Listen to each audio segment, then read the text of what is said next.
I'm a little out of practice these days. Any conflicts around? I'm in the mood for some peacemaking.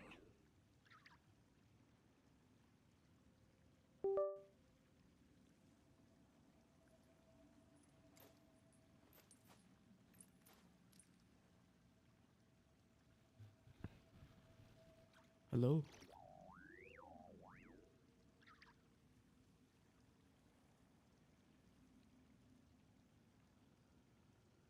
हाँ आवाज सही आ रहा है.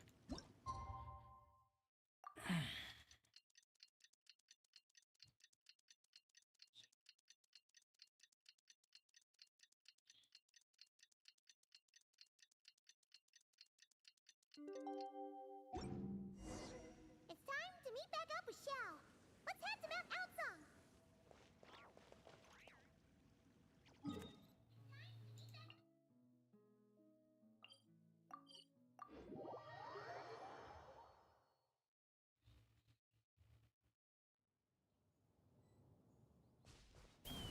अबे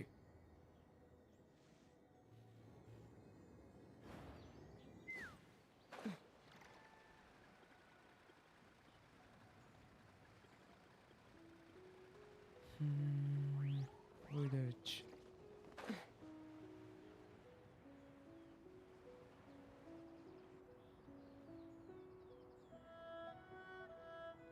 Xiao, Cloud Retainer, Mana Ping! We're here! Any news on Zhongli? Wait, are we missing 2 Adepti? Well, Shenyun banned Mountain Shaper from Mount Outsong for 3 days. Oh, and what about Mooncarver? The scheme to plant mint in one's abode was one those two fools devised together? And when it comes to punishment, one does not discriminate. His banishment ends in 3 days as well. Wow, that's pretty harsh, Cloud Retainer. Let's get down to business. We have news of Rex Lapis. Huh? Isn't that... Yes, Rex Lapis's Geopillar. It descended from on high this morning. He must have sent it for a reason, but it does not respond to our touch. So, what does it mean? Is he in trouble? Not necessarily. It could be a message only a specific person is meant to receive. Traveler, you alone spoke to Rex Lapis before he left. Oh, so it must be for the Traveler. Give it a try.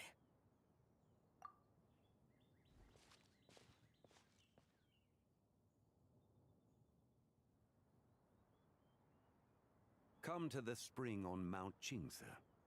I have left an entrance for you.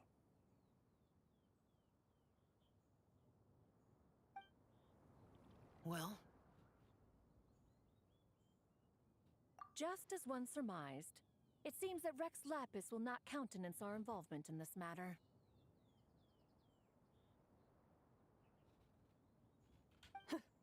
That would not surprise me in the slightest. He's always had a soft spot for the Traveler, after all. But be that as it may, we have served Rex Lapis for millennia now. In other words, I'm sure this has nothing to do with favoritism. He's probably just trying to protect us. that's right. So you mustn't let your guard down, even if Rex Lapis is by your side. All right, let's get going. We'll try not to keep you all waiting.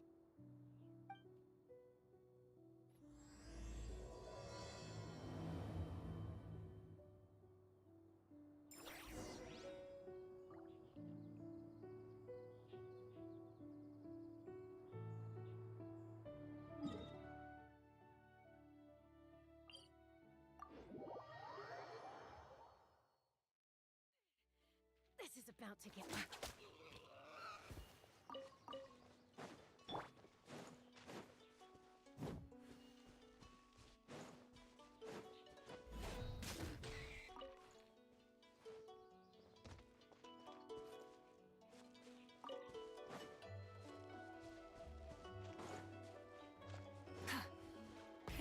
Rev the engines!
could have imagined that the once mighty Geo Archon might end up so, sitting on a humble stool in the woods, quietly weaving moon lanterns?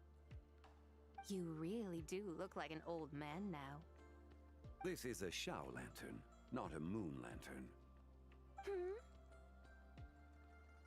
In ages past, when the gods waged war and the world was in turmoil, these lanterns were lit to guide fallen warriors back to their homes.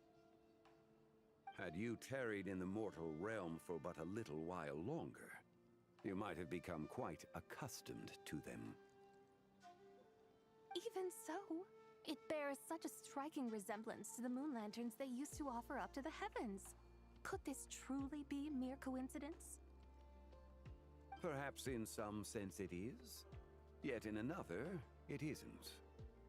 For instance, who is to say that some of Langan's magnificent jade did not become part of the very foundations upon which Liyue Harbor now stands? It is conceivable that this ritual was transmitted in such a manner too. Now, let's not let ourselves get carried away. For all its splendor, do not forget that, in the end, even Langan could not escape its heaven-sent fate. Alas, it is just a pity that the little creatures of this world may never again lift their eyes to the moon, even should misfortune befall them. But you, Geolord, now that you rule this realm, why take the trouble, not to mention the risk, to visit one who bears such profound guilt as I? Are you not afraid that you might be sullied by the curse of time that was laid upon me? There is no risk to speak of. At least, not in comparison to that which you took when you defied the heavens all that time ago. As I have stated, time and again, it was not I who defied the heavens. Geolord, the ancient affairs of Langan have nothing to do with me, for I am but one of her deadly selves, severed before her demise. My name is not Zebai, but Zichao. Surely you did not take us for one and the same, solely on the basis that we may all assume the form of white horses? Sorry to break it to you, but you seem to have found yourself the wrong white horse. Anyway, do tell me, what urgent matter brings you here? Very well, then. I have come to ask for Zebai's shade. Oh? So, the Geolord has set his sights upon Zebai's human soul. And what is it that you intend to do with it? The world outside is changing. With the new moon's birth, the confines of the Shadow Moon are gradually disintegrating. In other words, the heavenly soul is set to return. Consequently, strange phenomena have manifested within Langan's former domain, leading to the earthly soul's reappearance as well. The last of the trio, the human soul, is in your possession. Most intriguing. My intention is to gather all three together, so that an old friend may finally make her return. I must admit, it seems that some remarkable affairs are coming to pass in the outside world. Yet there is one thing you seem to have overlooked, Lord of Geo. Back in the day, it was you that freed me from that painting. And afterwards, I took up arms in your name. Together we first subdued Chenyu Vale, then brought peace to Mount Qingse. It was for this cause that the contract between us was made. But now that the debt has been repaid, what cause have you to expect my aid? Zebai and I have long been friends. Given not only that you were manifested from a corrupt desire within her divine form, but that you also possess a fragment of her soul, how can you purport to be the wrong white horse? I think you'll find that we are now as separate and distinct as any two beings ever were. What once shone with radiant purity has long become dust. What you see is no longer what it was. Oh, great Lord of Geo. Should this still be unclear to you, I bid you take your leave. It seems that the fault lies in my own lack of consideration. As you wish. I shall let this matter rest. Wait! One moment, if you will. Should this not be your opportunity to propose a new contract? The part where you make me an offer I simply couldn't refuse? Even those puny mortals know how to haggle when striking their bargains. Should you, the famed god of contracts, not likewise strive for success through negotiation?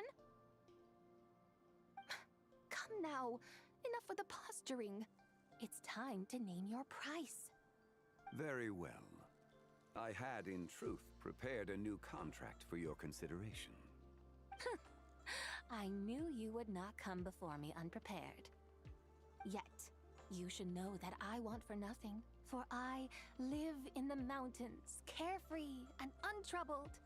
Occasionally, I even find sport in teasing the mortals who stumble into my presence. Then why persist in telling them those ancient stories? I speak of what transpired before the sky collapsed and the earth sank into itself.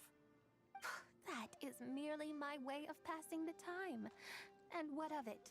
Would any believe, much less remember, the ramblings of a mountain hermit? Those tales have long since spread throughout the mortal realm. Who? Should my words prove insufficient, I invite you to see the world for yourself. To this end, I have found you a pair of trusty guides. The Lantern Rite is presently underway in Liyue, and should prove quite intriguing for you. So this, then, is the contract you have prepared for me? Indeed it is. Think of it as a contract for a one-day festive excursion. Surely you do not hope to offer this in exchange for Tsubai's shade. The foundation of my very existence for a little excursion seems a little steep, wouldn't you say? Why not see for yourself? You can always decide afterwards. The final determination, of course, shall rest with you. Is that so? Then perhaps this deal might not be entirely off the table after all. Where then are these guides of which you speak? Hey, it's Xiangli! Oh, we've been looking for you everywhere. We thought you might have gone missing. You're here. So these are my guides. Well, well. They certainly look the part, I'll give you that. Guides? Oh, you poor innocent little creatures. The benevolent Lord of Geo has sold you to me, which means that for the rest of this day, you belong to me. Sold us to you? Just what have you gotten us into, Xiangli? The situation is not quite as dire as that would sound. I ask only that you accompany my Adeptus friend on a tour of Liyue. I would suspect that depends on how well you entertain me.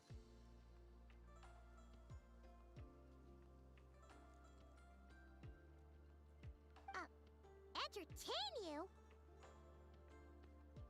Let us start with this Liyue harbor of which I have heard so much.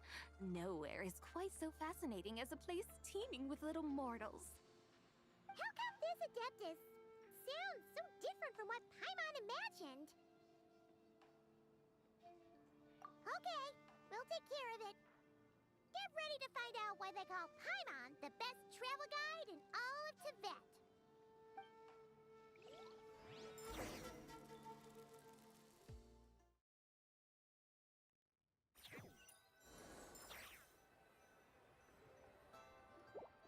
Look! We've arrived at Liyue Harbor.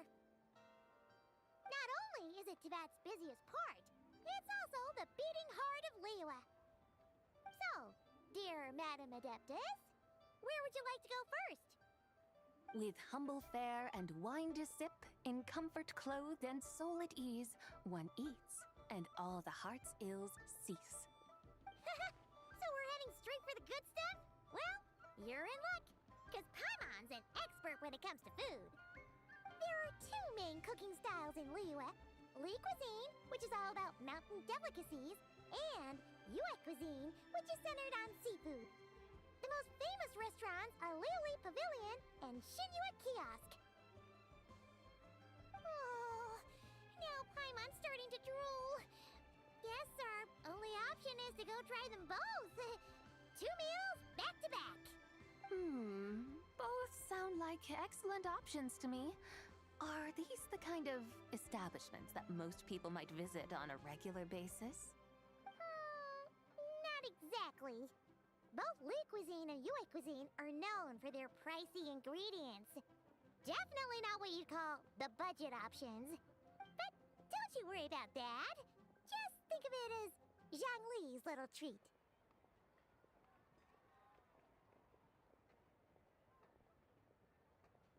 Come on! Aren't you supposed to be pals with Hu Tao? I'm unsure we can afford to spend a little more of her mora at least. Hey! All Paimon wants is to provide our Adeptus with the best possible experience here. Don't you want that too? Both certainly sound like worthy choices. Just now, though, I happened to see a porter pass this way. Where might individuals like him go to eat? A hungry porter, huh? Oh! Paimon knows just the place! Yep. Nothing fancy schmancy there. Just tasty dishes made with simple ingredients in a variety of different styles. Most importantly, it's great value for money, too. No wonder everyone loves it, huh? Oh, and the owner happens to be a good friend of ours, too. One mean restaurant. Yes, even the name itself feels lively and down to earth. All right, let's make it our first stop. Yippee! That's a great choice, too.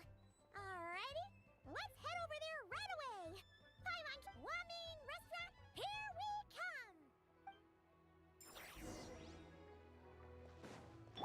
Try and stop me!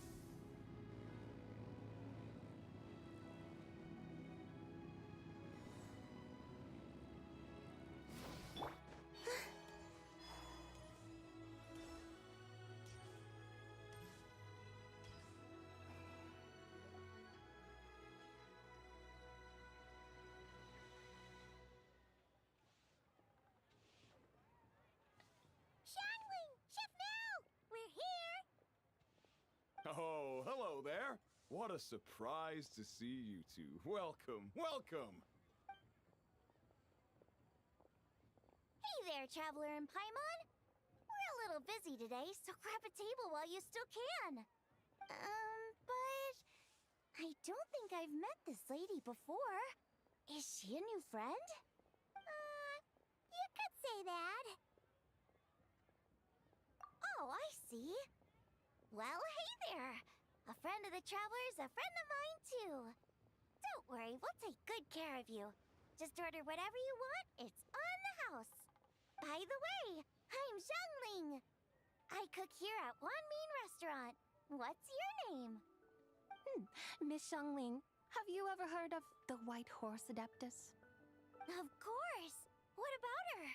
I am her, and she is me. Huh? You mean you're an Adeptus? Oh, you young'uns crack me up. Come on, Xiangling. You've got to keep up with the times. Haven't you heard of cosplay? It's like a role-playing game where you dress up as famous characters and pretend to be them. Seriously, it's all the rage, and it looks like this young lady is quite the expert. Your friends sure keep their fingers on the pulse, huh, Traveler? Wow, Dad.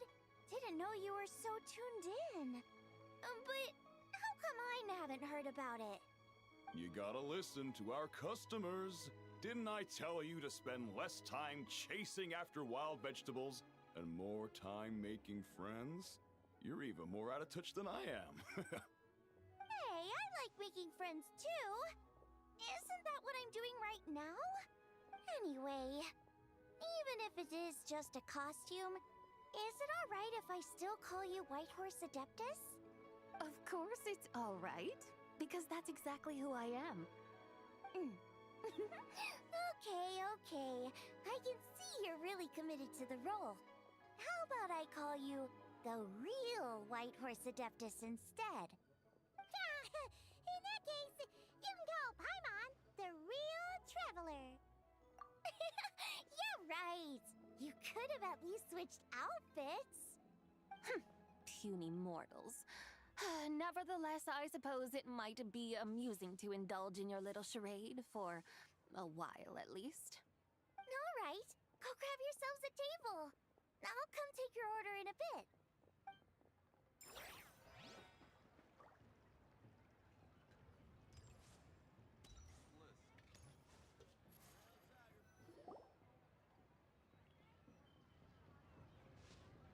Hello. May I ask if Miss Xiongling and Chef Mao are here? Yeah, they're just over there. Wait a sec. Aren't you? So, what would you like to... Huh? You're... Hello, Miss Xiongling. It's me, Lu Xiongxiong, the one who broke some stuff here at your restaurant a few days ago. I just wanted you to know how sorry I am. I honestly don't know what came over me. Please, please forgive me. Oh, it's you. You really gave me a fright that day, young lady. You didn't actually get food poisoning from our black-back perch stew, right? Come on, Dad. She's come to say sorry. It's all right, Miss Lu. You must have been feeling a bit off that day. You're looking so much better now, though. Why don't you grab a table, too? This one's on the house. No, I couldn't possibly. Hey, it's totally okay. We all feel under the weather sometimes, especially when we're away from home. Go on, find yourself a... yikes. Looks like all the tables are taken. Wanna come sit with us? We've got an extra seat over here. Thanks, guys. So what would you like to eat today? Feel free to order anything you like. I should very much like to sample your renowned poisonous blackback perch stew. It wasn't poisoned. That was all on me. So that's one portion of blackback perch stew. How about you guys? Paimon wants...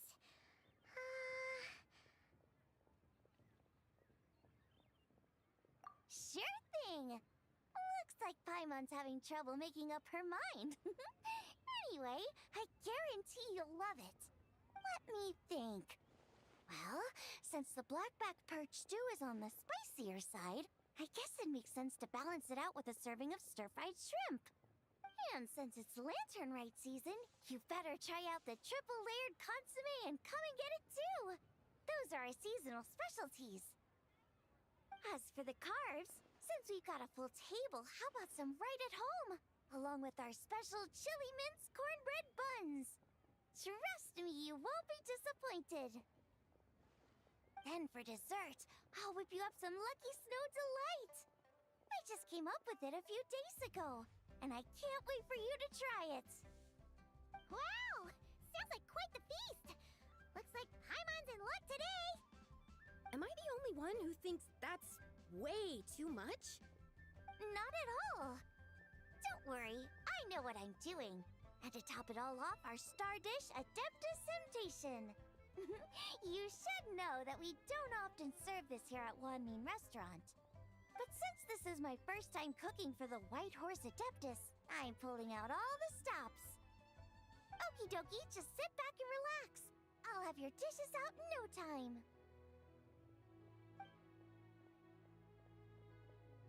Hold on. Did I just hear Miss Xiangling mention the White Horse Adeptus? You did indeed. And you're looking right at her. That's a joke, by the way. She's cosplaying. Oh, I see. Phew, almost believed you there for a moment. Tell me, little one, what business might you have with the White Horse Adeptus? It's a long story. Basically, a while back, I took part in an archaeological dig over at the chasm. While we were there, we discovered a number of relics. Our findings show that they date back to the era of Long Gone, an ancient nation whose people are said to have been the ancestors of some of the modern-day inhabitants of Chenyu Vale. And why might such matters concern the White Horse Adeptus? Because some of those relics not only seem to contain textual references to her, but even depictions of what she looked like. There have long been legends claiming that the White Horse Adeptus was a deity of that era, but there are plenty of other theories out there too. If I could just locate some more detailed records, I'm sure we'd be able to find out so much more. So you're into history? Well, to tell you the truth, I actually joined the archaeological team by sheer accident. But once I'd started down this path, I knew that I wanted to make something of myself. Recently, though, things seem to have taken a turn for the worse. Still can't believe I caused such a mess and even ended up hurting someone. Oh, so you're considering becoming a martial artist now instead?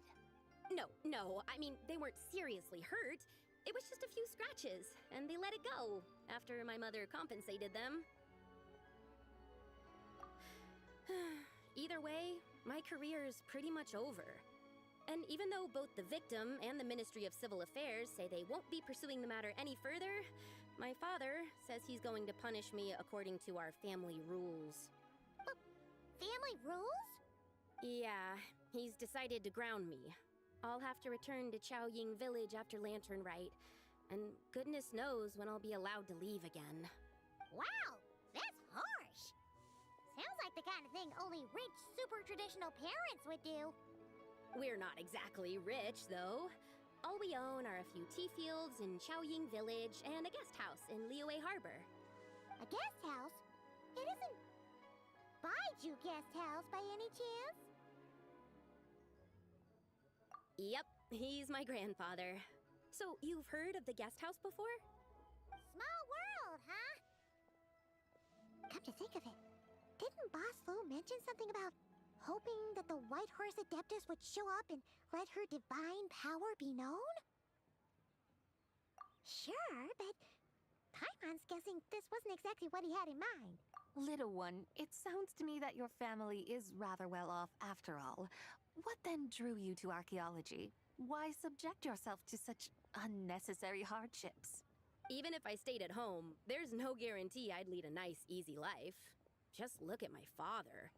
Recently, my grandfather put him in charge of the guest house, and he came up with a bunch of ideas right away, starting with changing its name. That didn't turn out well, though. My grandfather yelled at him for days, even calling him a bad son, and they still haven't let it go. Oh, Paimon thinks we might have heard about that too. Long story short, being dependent on others is never fun. You just end up being completely under their thumb. That's why I want to make it on my own out here, no matter how hard it is. After all, as the saying goes, to rise above others, one must endure the hardest of hardships.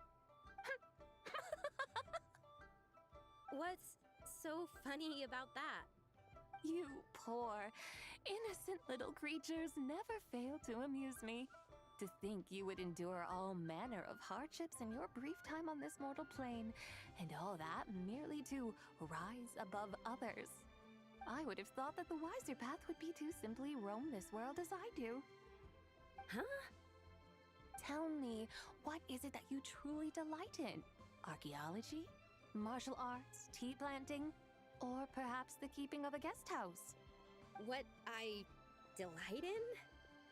Yes! Surely there must be something you don't find quite so exhausting. Whatever delights you should not feel like a burden. But do things like that really exist? Of course! Take Miss Xiangling, for instance. I defy you to detect even a hint of hardship on her face when she wields her walking spatula. So, since it seems you are resolved to tread the rocky path, you should strive with all your might to pursue that which brings you delight. You mean, like cosplay? I suppose you might say that. Looks like the White Horse Adeptus is really getting into her role. I think I get what you mean then. Maybe I should have a chat with Miss Xiangling before I head home. Okay, everyone. Sorry to keep you waiting. Here's your food. Wow,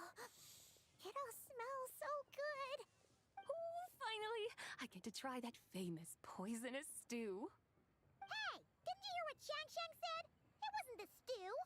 If anyone's to blame, it's that other you. What's up?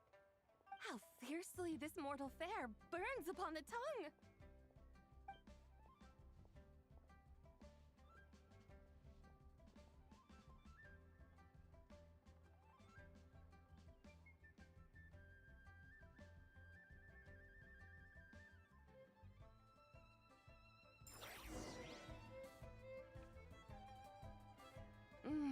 Most satisfying as poisonous stews go.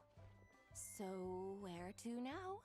Time, I think, to seek out some diversion? Oh, there's plenty of entertainment options in Liyue, Paimon will tell you that.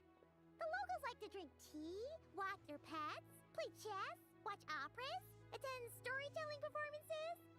Storytelling performances?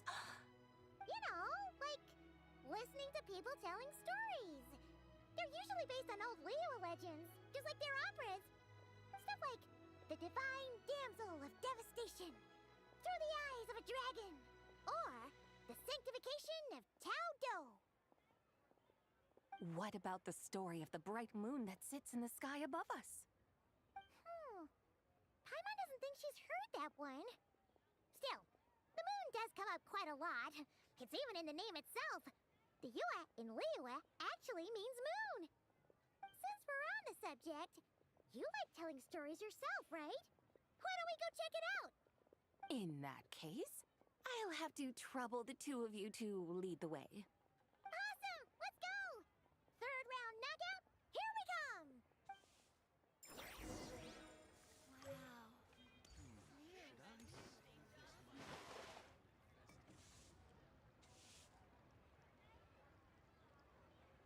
What a tongue twister.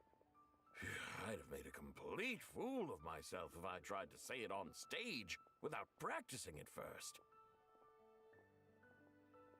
Huh. Call yourself Iron Tongue Tien. Wobbly Tongue Tien, more like. I used to have that problem a lot. But if you just take your time to grasp the meaning and commit it to memory, you'll be able to say it smoothly in no time. You're right, Miss Yoon. I'll give it another try. Hey, Yunchin! Fancy seeing you here! What are you two talking about? Ah, Traveler and Paimon, we meet again. And who, may I ask, is... You may call me the White Horse Adeptus. The White Horse Adeptus? She's not really an Adeptus. I see. Well, it certainly looks like a lot of fun. Oh, funny you mention it. This type of thing is actually something I'm quite familiar with. Once, to perform Through the Eyes of a Dragon, I decided to imagine that I was Rex Lapis himself. It was the only way to truly inhabit his mindset and understand his resolve to quell those demons. Sounds like you just wanted an excuse to feel all big and powerful. Hey, that's... You just don't understand how inspiration works. You're one to talk. Paimon's traveled all over with the Traveler, and she's seen things that would make your jaw drop. All right, then. Since you claim to be so knowledgeable, why don't you prove it by reciting an ancient poem? An ancient poem? Which one? Ha! See? You mean to tell me you've never even heard of the ancient poem called An Ancient Poem? What kind of a title is that? Quit teasing, Paimon. We only just found out about that ourselves. He's talking about the writing on those ancient relics. When we first saw it, we couldn't figure out what it all meant. So in the meantime, we decided to just refer to it as an ancient poem. However, thanks to the painstaking work of the scholars who were tasked with decoding it, it seems like that's exactly what it was. Or rather, an ode offered in veneration of the moon and the White Horse Adeptus. Oh, yeah! Didn't Keqing mention that before? It's got something to do with Longon, right? That is correct. The Ministry of Civil Affairs has issued a notice stating that, although it is true that the moon may disappear tonight, we should be in no danger. In other words, there's nothing to fear. But if you're worried, we can always take a leaf from the Book of the Ancients. By reciting this poem, I mean, and calling for the White Horse Adeptus's aid. If we do that, I'm certain she'll protect our moon and keep us safe. Oh, seriously? Paimon has to get a look at this.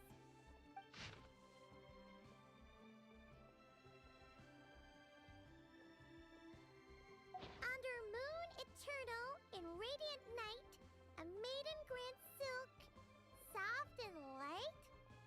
What in Tibet's that supposed to mean? Under moon iridescent in night divine. Blah blah blah, something cloth so fine. Something about fields being plowed. Something else about seeds being sown from the earth. Seriously? What is this? The fields are plowed, the seeds are sown, and from the earth, life is grown. Whoa! You did that without even looking! Bravo! Bravo! We have an expert in our midst. Looks like this young lady really does know her role inside out. If I didn't know any better, I'd have taken her for the real deal. That's because I am the real deal. That's the spirit. This is exactly the kind of mindset I was talking about. Behold, mortals, I am none other than the indomitable Rex Lapis himself. Kneel before my godly splendor. Believe me, young lady, I know exactly why you do it. Back in the day, I was just like you.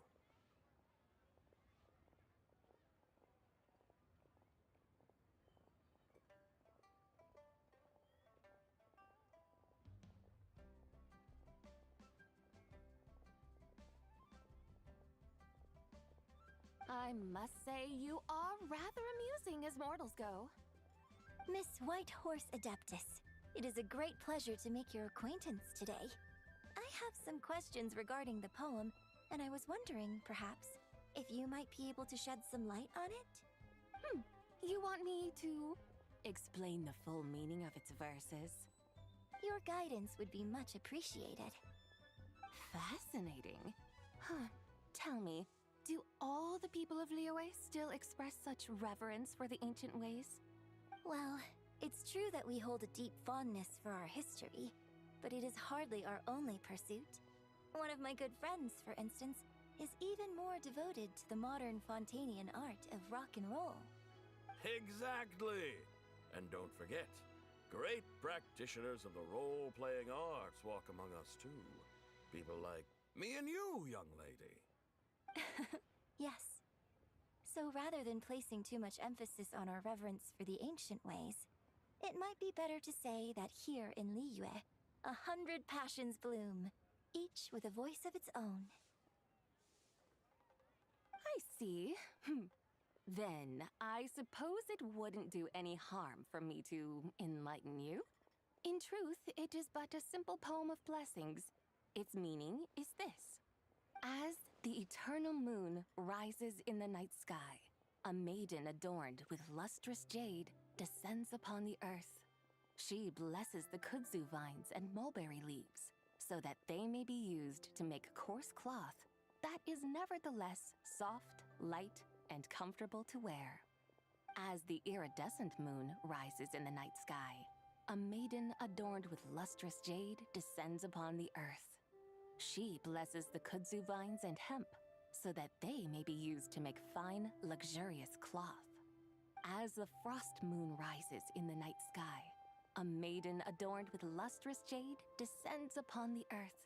She blesses the mugwort and artemisia, so that they may be perfect for divination. So she really did come down from the moon? She shows the people how to use the plow and spade to purge the land of weeds, till the soil, and heap up the earth to make it fertile. Then with the hoe, she teaches them to sow their grain, bestowing the promise of life upon every seed.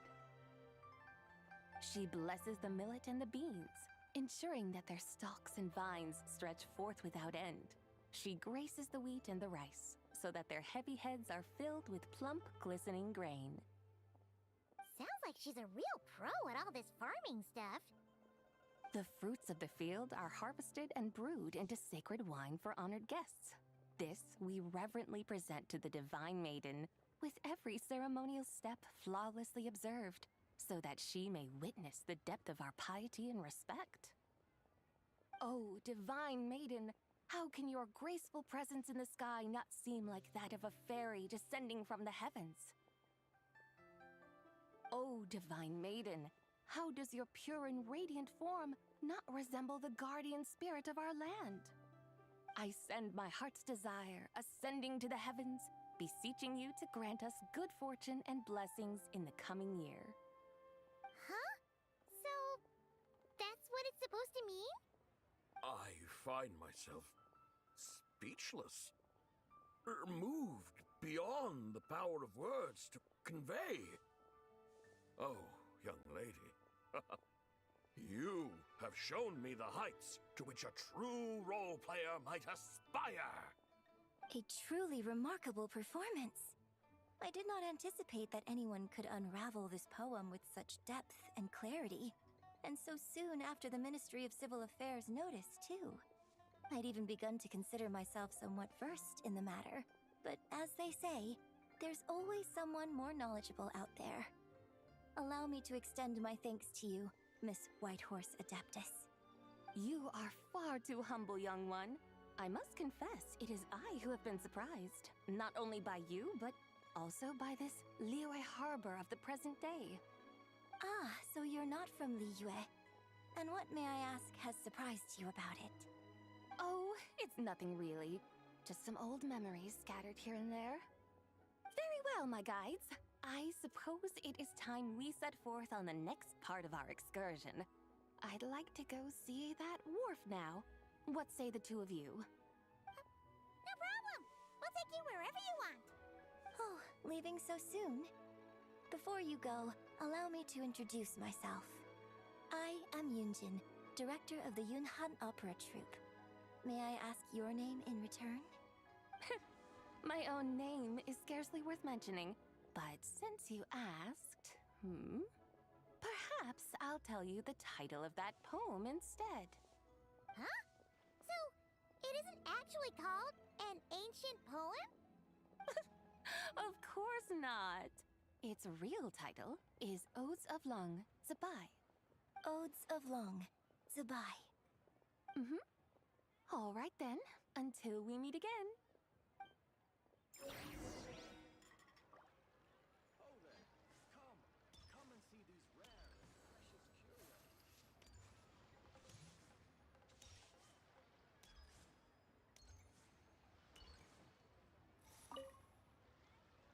Liyue's got so much delicious food. What should I eat next? Oh, how about boiled fish? No, wait. I need to take a picture for everyone back at the tribe first. Traveler? Oh, wow. So you're the pro photographer that lady was talking about? That's fantastic. You're so talented. Of course you're good with a camera, too. Sure. I want to strike a cool pose. But what if it looks weird in the picture? Any advice?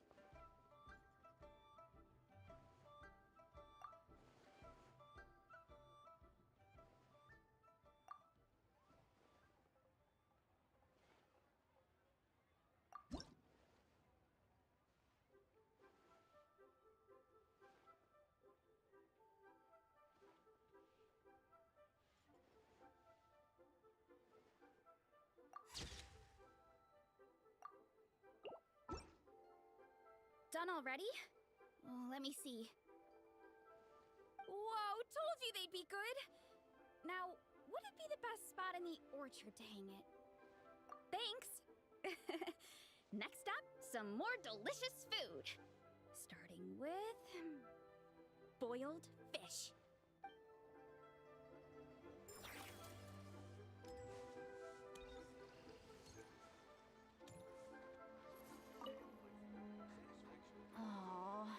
is what I get for being impulsive. Making a shower lantern's no joke. Traveler? Oh, ain't that something? It is you! Happy Lantern Rite. Yeah, Miss Pinkshi gave me the frame, but I designed all the details and made all the ornaments myself. Pretty rad, huh? I even gave Hu Tao a few. Oh, shoot. I totally forgot I promised Hu Tao I'd help her make some shower lanterns, too. I gotta release this one pronto.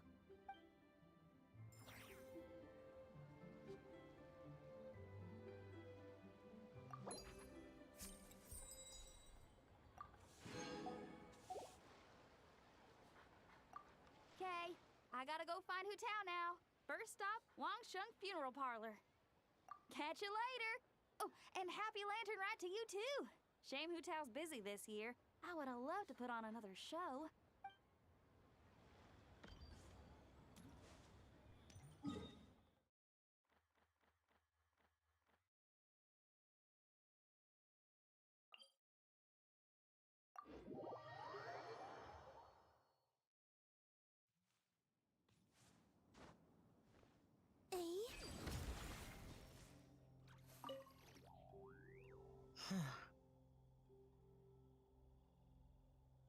Yes.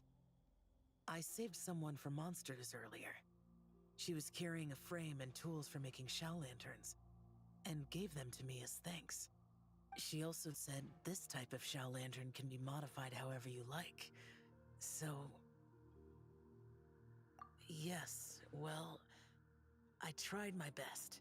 I suppose the next step is releasing the shower lantern.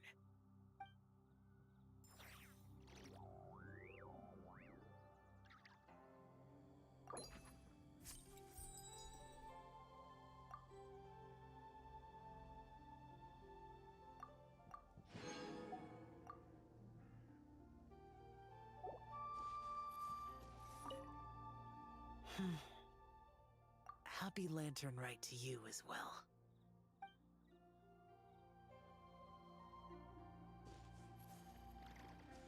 Yep.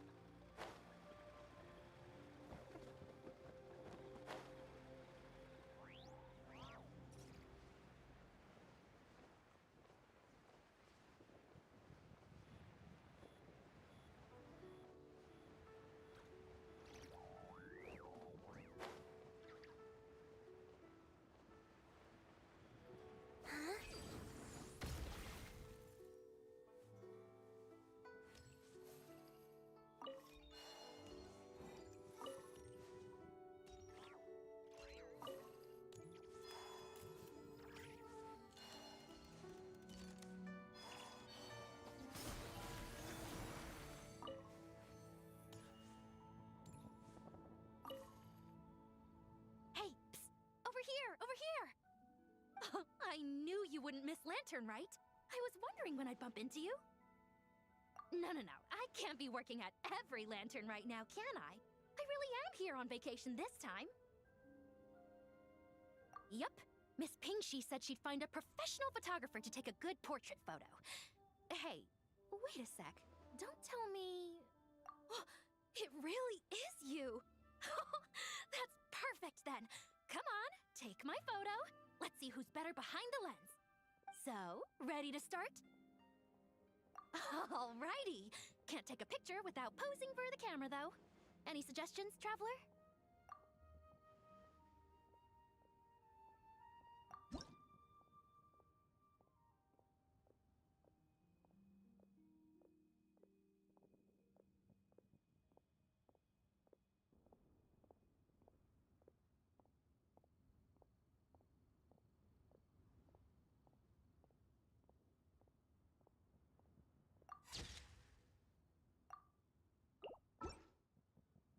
Done? Did you adjust the lens and check the lighting? Make sure the focal length was properly set? Let me check. Wow, you actually nailed everything! Oh, a shot like this is front page quality! Next interview, I'm definitely bringing you along. Imagine the amazing shots we could take together! And a very merry Lantern Rite to you, too! Oh, hang on, that doesn't sound quite right. whatever. Have lots of fun!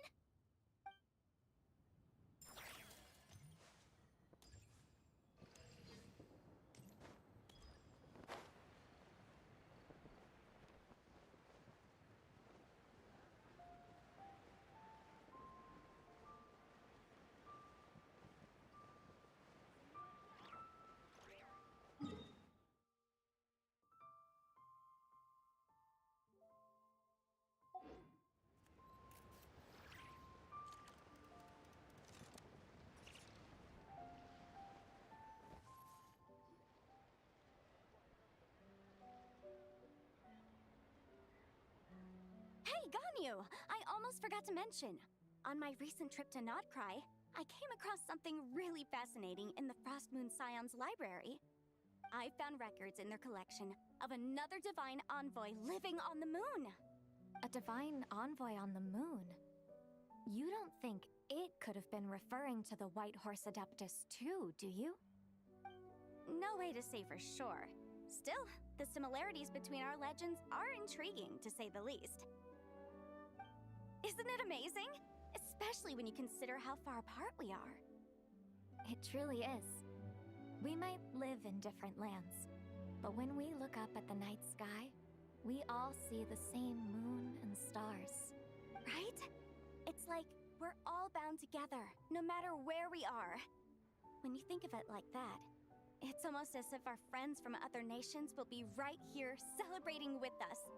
Isn't that a wonderful thought? No wonder you were so excited to go see the giant lantern when you first got back. Sounds like you're a real fan of the White Horse Adeptus, huh? I guess you could say that. Just a pity she's so elusive. Even Granny's never met her, you know? Maybe she really is just a legend after all. Hey, Yanfei and Ganyu! Trust, Paimon. The White Horse Adeptus is as real can be. Huh? Oh, look! It's the Traveler and Paimon! Feels like I haven't seen you two in, like, forever. Happy Lantern Rite. It's so good to see you again. Hey, you two. Happy Lantern Rite. Did I hear you right just now, Paimon? Does that mean you've actually seen the White Horse Adeptus? She has indeed. And now, so have you. And you are? Why, who else? The White Horse Adeptus, of course. Could you maybe start with something else next time? You're the White Horse Adeptus? That's right. Allow Paimon to introduce you to our new friend, Zichao. She's been low-key obsessed with cosplaying the White Horse Adeptus ever since we met her. I see. Well then, greetings, Miss Zichao. My name is Yanfei, and recently I've been low-key obsessed with learning everything I can about the White Horse Adeptus. I'm sure the two of you will get along like a house on fire. Oh, and by the way, I'm Ganyu. So, Miss Zichao, you must be here to see the giant lantern too, right? A horse-shaped Zhao lantern? Is that what I think it is? That's right. A lantern made to honor the White Horse Adeptus herself. Isn't it gorgeous? Huh? What are you laughing at? Both the lantern and myself. What do you mean? Oh, this lantern truly is an artistic masterpiece. But tell me this, have any of you ever seen a horse before? Come to think of it, Paimon can't remember ever actually seeing one herself. What about you, Traveler? Oh, this horse appears to be mid-trot, but it has adopted what is called a lateral gait, where the legs on one side of the body move together in unison. A rather rare sight indeed. Just now, I suddenly pictured myself, I mean, the White Horse Adeptus running the same way. The image was so absurd, I could barely contain my mirth. Oh, really? I never knew that. You learn something every day, huh? Oh, come on! It's basically a giant piece of fan art! Who cares if it's different than the the original. I was merely laughing at my own ignorance. I came here thinking that the White Horse Adeptus's tale had been long forgotten. Yet here I am, gazing upon a lantern made in her honor. Well, you couldn't have been more mistaken. There are so many tales about the White Horse Adeptus, I'm starting to lose count. Just off the top of my head. Just so you know, Yempe, we've heard it all like a million times before. Aha! But there's one thing I can guarantee that you haven't. Huh? You mean like a new chapter of her stories come to light? Mm-hmm. And I heard it from Ganyu just yesterday. Hey, why don't you share it with the others? Sure, no problem. Where to begin? Do you guys still remember what Liyue's Moon Chase Festival is about? Of course! It's a festival held in honor of the Stove God. That's right. But it took a really long time for the Stove God Festival to become what it is today. In its earliest form, it was actually an adeptal ritual known as the Moon Chase Rite. Paimon remembers Madame Ping mentioning that before, but she never explained exactly what it was. According to Cloud Retainer, the Moon Chase Rite was originally a ritual meant for communicating with the moon. Communicating with the moon? But for what purpose? At first, Cloud Retainer wasn't entirely sure either, as it was always Rex Lapis who performed the ritual. Whoa! Rex Lapis did it himself? Must have been a really important ritual. That's right. Unfortunately, despite numerous attempts, they never actually received any response from the moon, which is why they eventually stopped performing it. But then, just yesterday, Keqing took a picture of the moon being obscured by a dark hole to Cloud Retainer and asked if it had anything to do with the Moon Chase Rite. The moment Cloud Retainer saw it, it suddenly dawned on her that the rite might have been an attempt to reach the White Horse Adeptus all along. Does that mean Zhongli's been trying to bring back the White Horse Adeptus all this time? So how about that? Bet you never thought there might even be a link between the White Horse Adeptus and the Moon Chase Festival.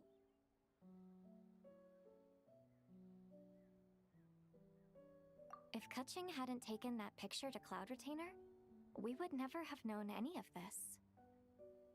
This is probably what Keqing was referring to that day when she mentioned there were some ideas she wanted to follow up on.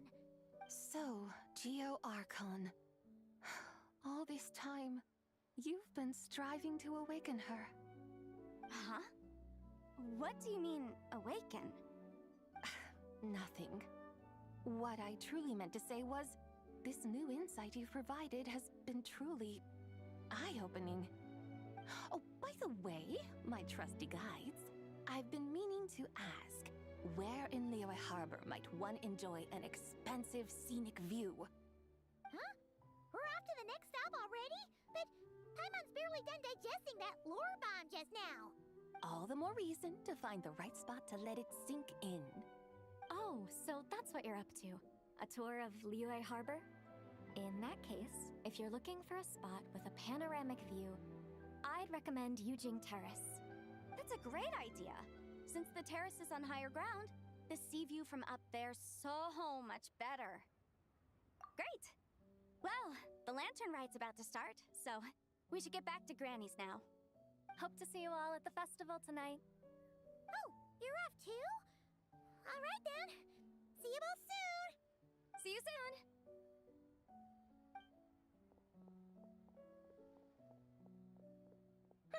Very well, my guides. What are we waiting for? Okay, you're the boss. Yujing Terrace it is. After all, the customer's always right. Something else you needed to do? Oh, Paimon likes that idea. And what, may I ask, is a photo?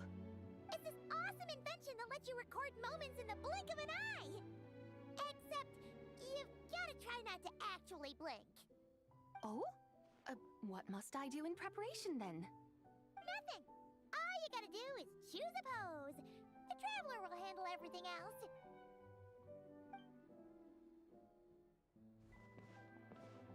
Come on, let's give it a try.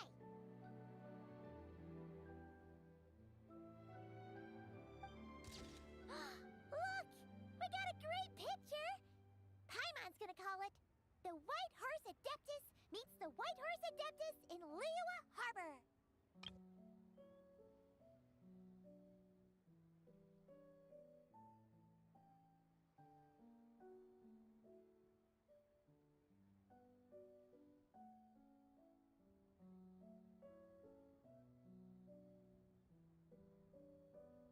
Huh.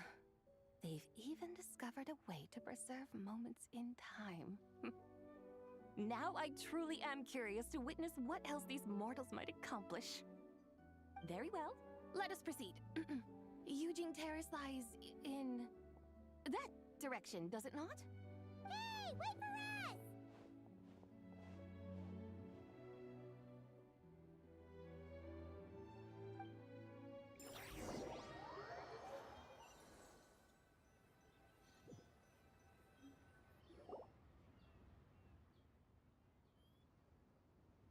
Truly a marvelous view if ever there was one. It seems the charm of this Liyue harbor is only heightened by the sun's dying light. And soon, people will start releasing their shell lanterns to mark the most important day of the year. Practically everyone will be with their friends and family, eating a big meal, chatting, and even setting off fireworks. Trust Paimon, it'll look even more amazing then. What do you say? Want to stay to see that? No need. Let us bring this weary day to a close. Weary day? You mean you didn't enjoy your tour? I had imagined you would arrange for me to witness some grand spectacle.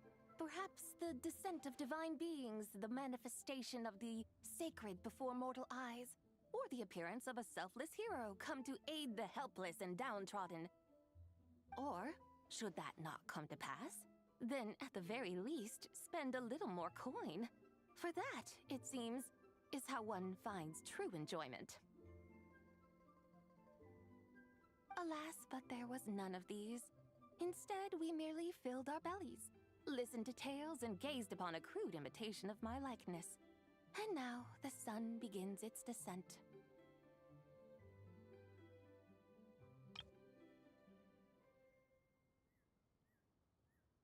What a day of quiet tedium. Well, we're so sorry. If we'd known that was what you wanted, we'd have done it all differently. It's all that Zhang Li's fault for not making the customer's requirements clear. Well, it's too late now. Do you still believe I would part with that soul fragment, now so intertwined with my very being? But...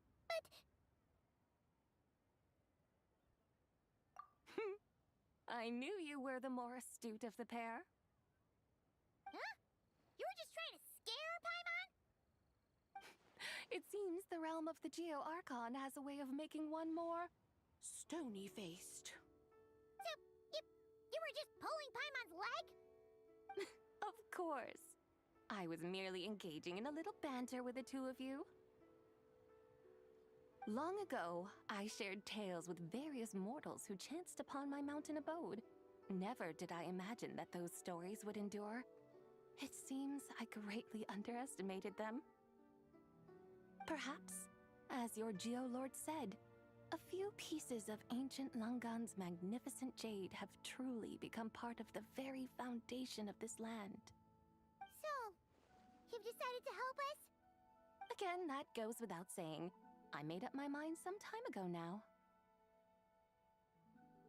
When I beheld a rather intriguing scene as I set foot in this city.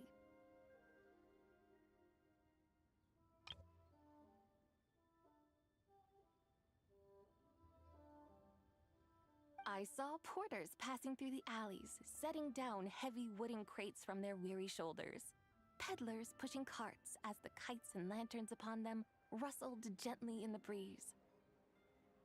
I saw cooks cooking, actors acting, Scholars reading, soldiers marching, children playing, elders resting, officials officiating, and the common folk absorbed in this or that, reveling in the simple joys of life.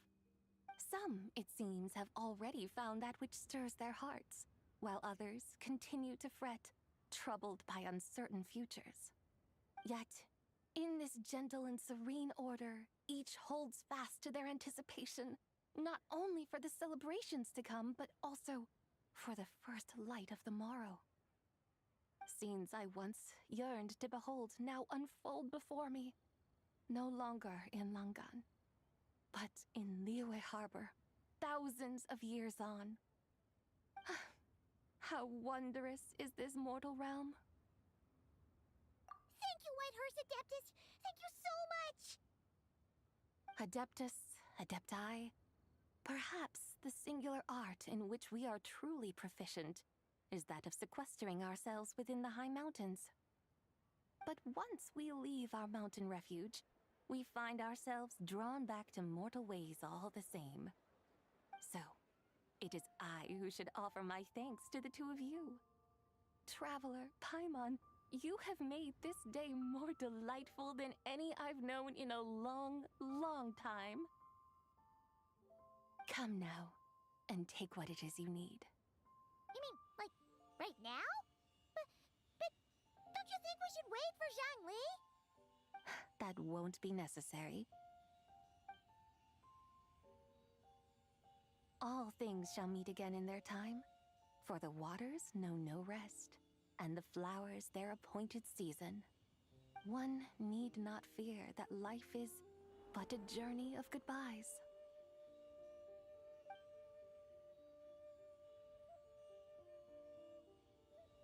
Is she gone?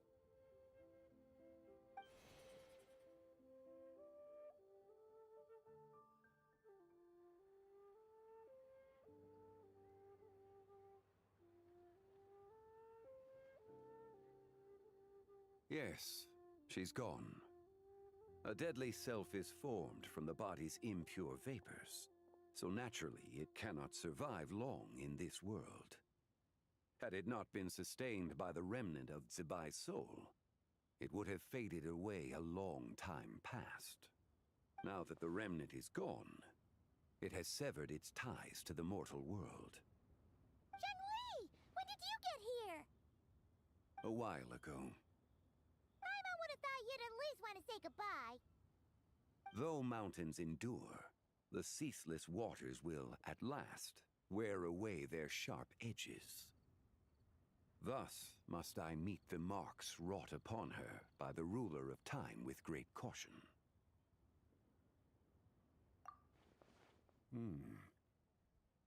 It may be goodbye for now, but someday we will meet again. Really? And when might that be? Who can say for sure? Years and years from now, perhaps. Or maybe tonight, at the Lantern Rite. Are you saying that if the Whitehurst Adeptus were to be resurrected, she'd still have the memories of the three deadly selves? That she'd still remember us? We will find out soon enough.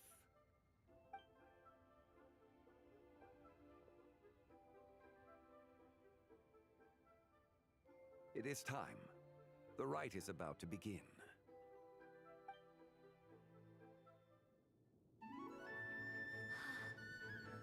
The rite is about to begin. Is the moon really gonna disappear? Got your lanterns ready, everyone? All set. Might be about time to put eyes to the sky. Wouldn't you say, Tianchuan? Look!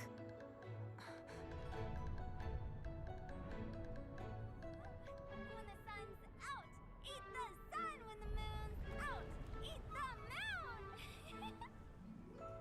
Whoa, is this the lunar eclipse?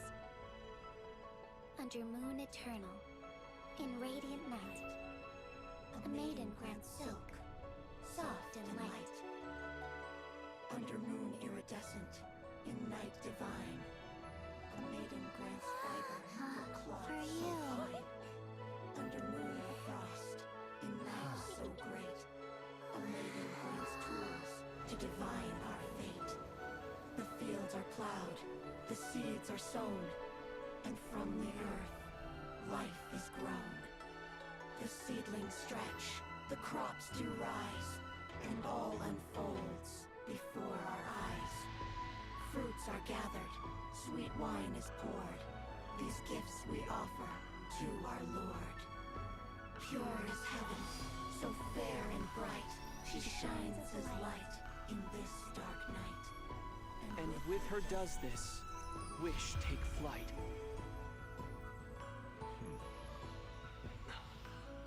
Devoted soul, scattered and unbound. Let this lantern guide you home. By its light be found.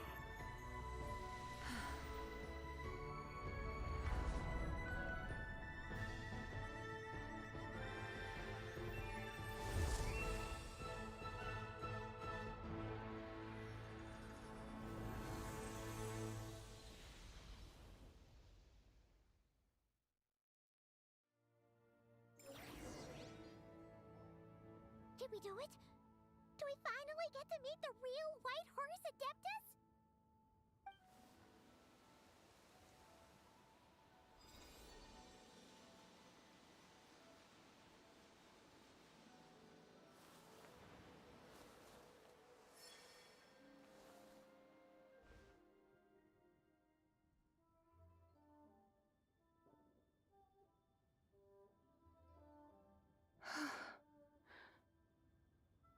This place.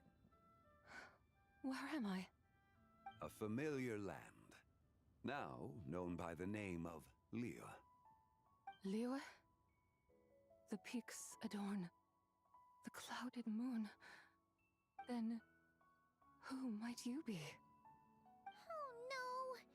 She seems to have lost all her memories after all. And those countless lights in the sky. What are they? These lights, each like a dwelling in glad accord, usher in this day of joyous rebirth. And whose rebirth might that be? That of my old friend, Zibai. Zibai? Yeah, that's you!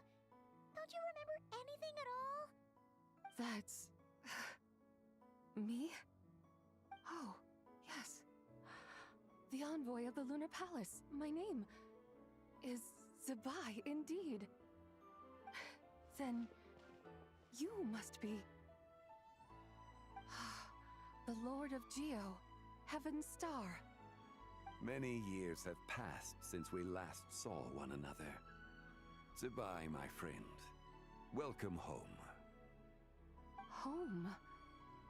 But why does this place, this Liyue, feel at once so strange and yet so familiar? Who you are? Who are you?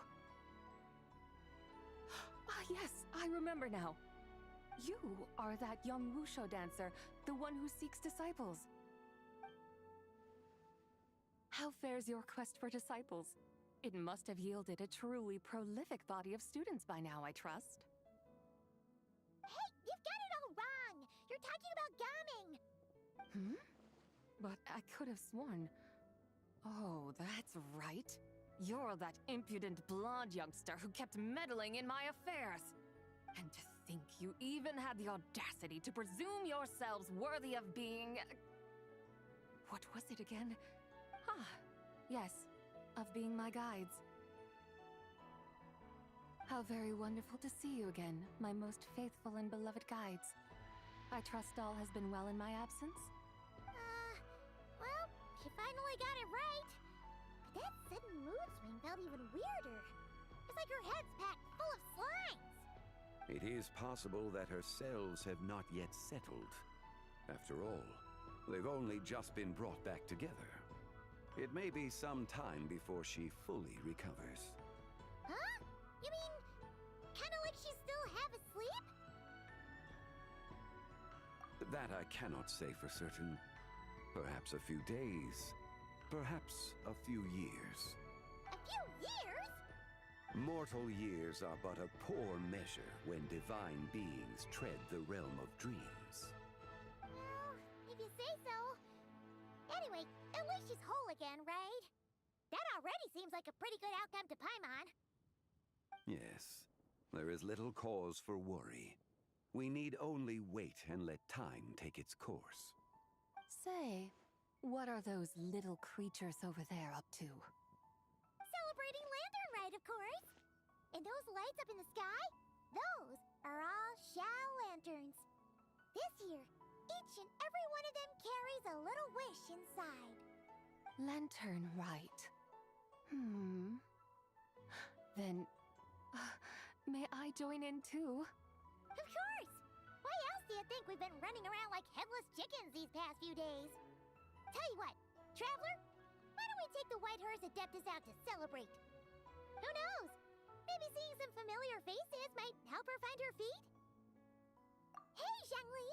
You've got some time on your hands now, right? Why don't you come along with us?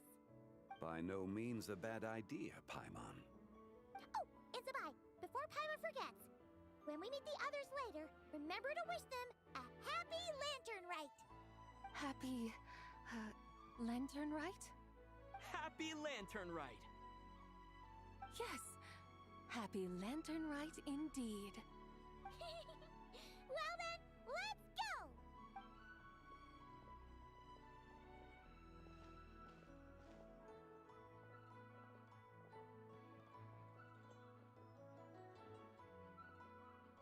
Lantern Rite. A night of joy, reunion, and moonlit blessings for all.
Paimon wonders how the White Horse Adeptus is getting along.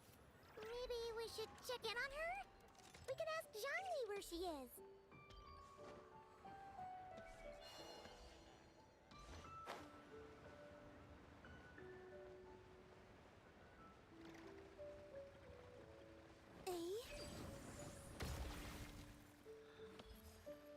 Could that be She's boat?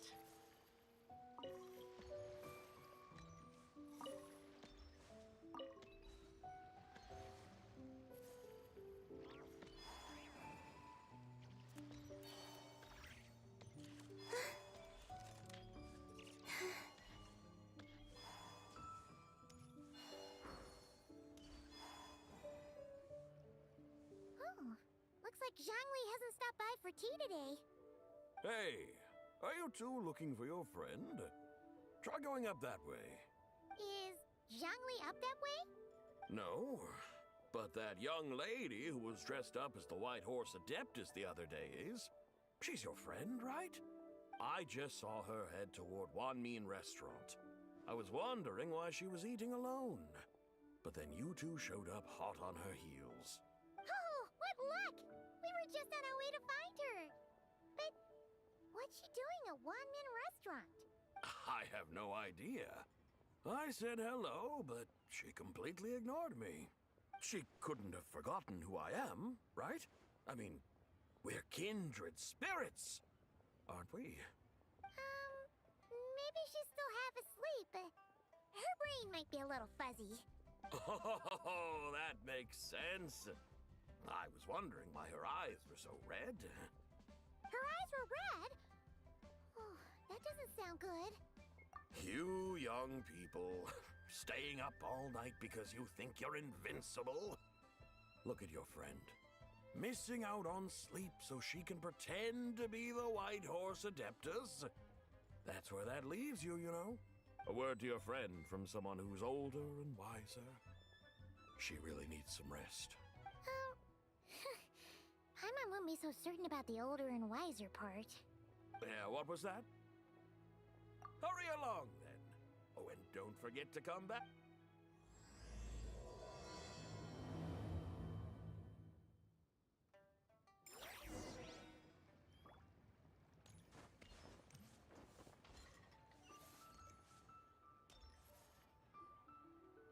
Where's the proprietor? Come out and see me at once!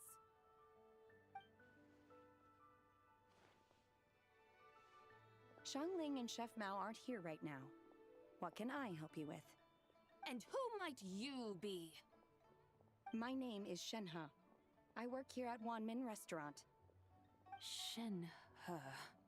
Shenhe. Are you that crane adeptus who loves planting mint? It's been a few days.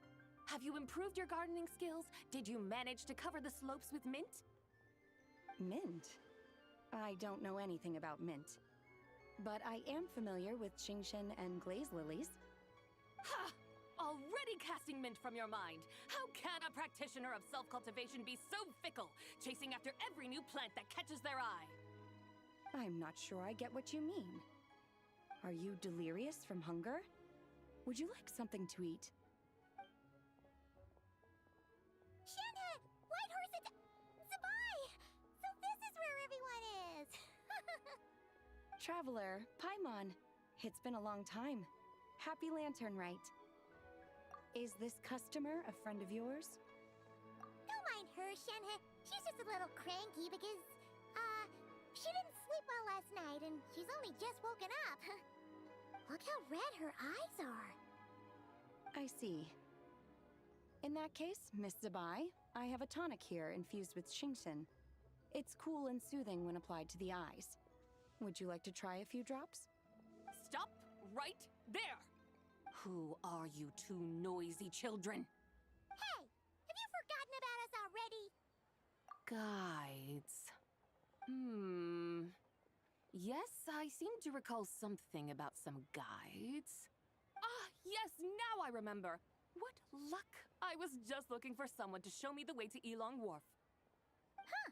Is she starting to come around? Someone requested my help in purchasing some tea leaves. I was informed they have discounted prices during the festival and that I shall get a good deal there. Tea leaves? This sounds like Zhongli's doing. He sure knows how to get people running errands for him. Your friend Rex Zhongli initially requested the most expensive tea, but then a young lady in a hexagram hat mentioned he'd burned through the Wangsheng Funeral Parlor's yearly expenses at an exhibition a few days ago. As such, he is only permitted to buy items that are discounted this month. Oh, that's his boss, Hu Tao. It's about time she realized the problem and put a stop to his spending sprees. Oh, I see.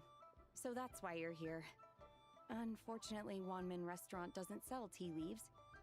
If you're truly in need, I could gather some wild tea from the mountain slopes. You don't sell tea leaves? But I remember your boss, Miss Lu, saying that she owns tea fields. You really should get some rest. The person you're talking about isn't the boss of Wanmin Restaurant.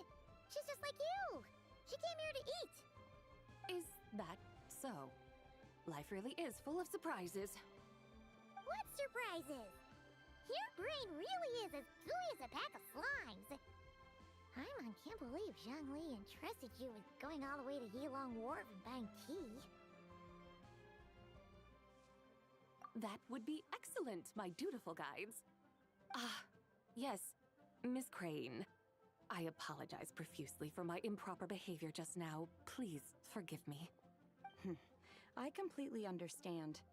Master often says that the human body is like a mechanism in need of regular maintenance. When a person cannot rest at night, they are sure to become irritable and on edge. Miss Crane, You appear reasoned and compassionate on the surface, yet I sense dark forces churning within your spiritual core. Those red ropes you wear are what bind them, am I correct? Oh. You can sense that? Indeed. I also sense that with your strength, you might try undoing one or two of those bonds when training. Untie Shenhe's ropes? Wouldn't that be risky? Though the use of red ropes to bind the soul is a wondrous technique, practitioners must eventually learn to break free from external aids and look within themselves for restraint. Master has told me similar things, but I am not ready yet. Your self-cultivation has progressed far enough. Then I will seek further guidance from my master. If you still have doubts, you can find me at the Baiju guest house. I'll be taking up residence there for a while. For now, my dutiful guides, let us be off.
Mountain. Is that small town over there not Elong Wharf? I sense a familiar scent wafting through the air. You're right. Except for the smell part. Paimon doesn't smell anything. That is because this scent is the essence of jade, which can nourish the spirit. Oh, yeah. Shenyu Vale does have a lot of jade, but Paimon didn't think jade smelled like, anything. Naturally. This has reminded me of something. And what's that? A few simple tricks for mastering one's power.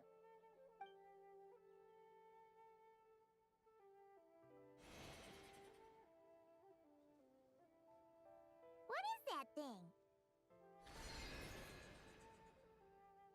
I'm sure you've been to Elong Wharf many times before, but I wonder if you've done so while cruising through the air. You've been such dutiful, dedicated guides, so allow me to offer this fresh experience as recompense. Please step in.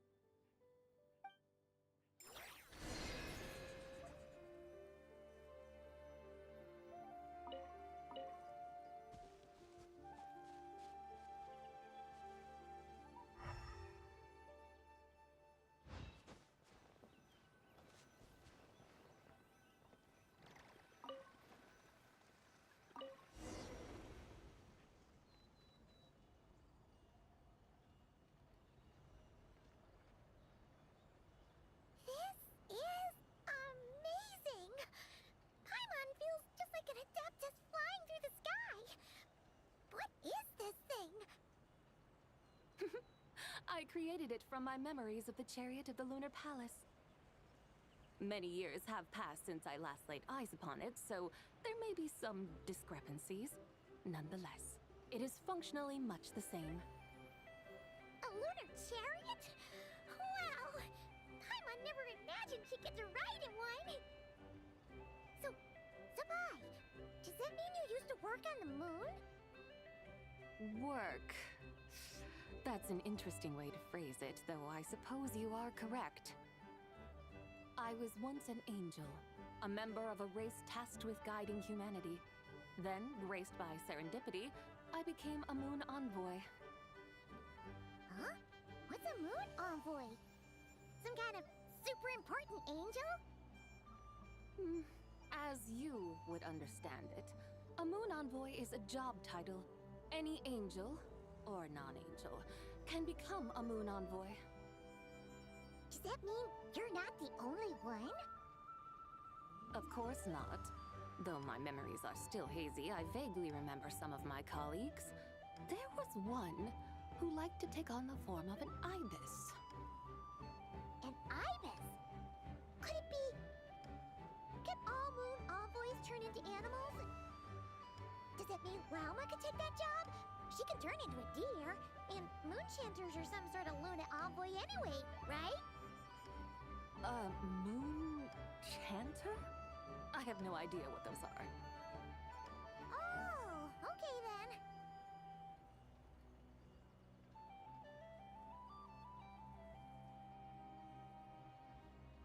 Look! Paimon thinks she saw a tea vendor over there! Very well. Let's take a look.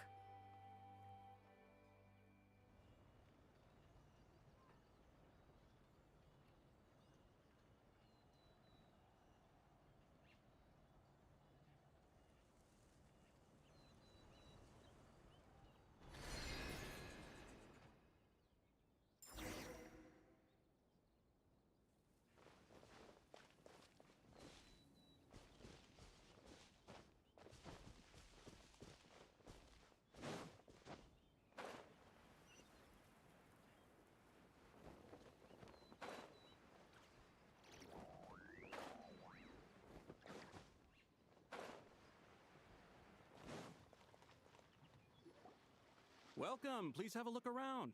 We only sell teas of the finest quality sourced directly from Chaoying Village. Right now we're offering a special discount for Lantern Rite. Look over there! Discounted tea!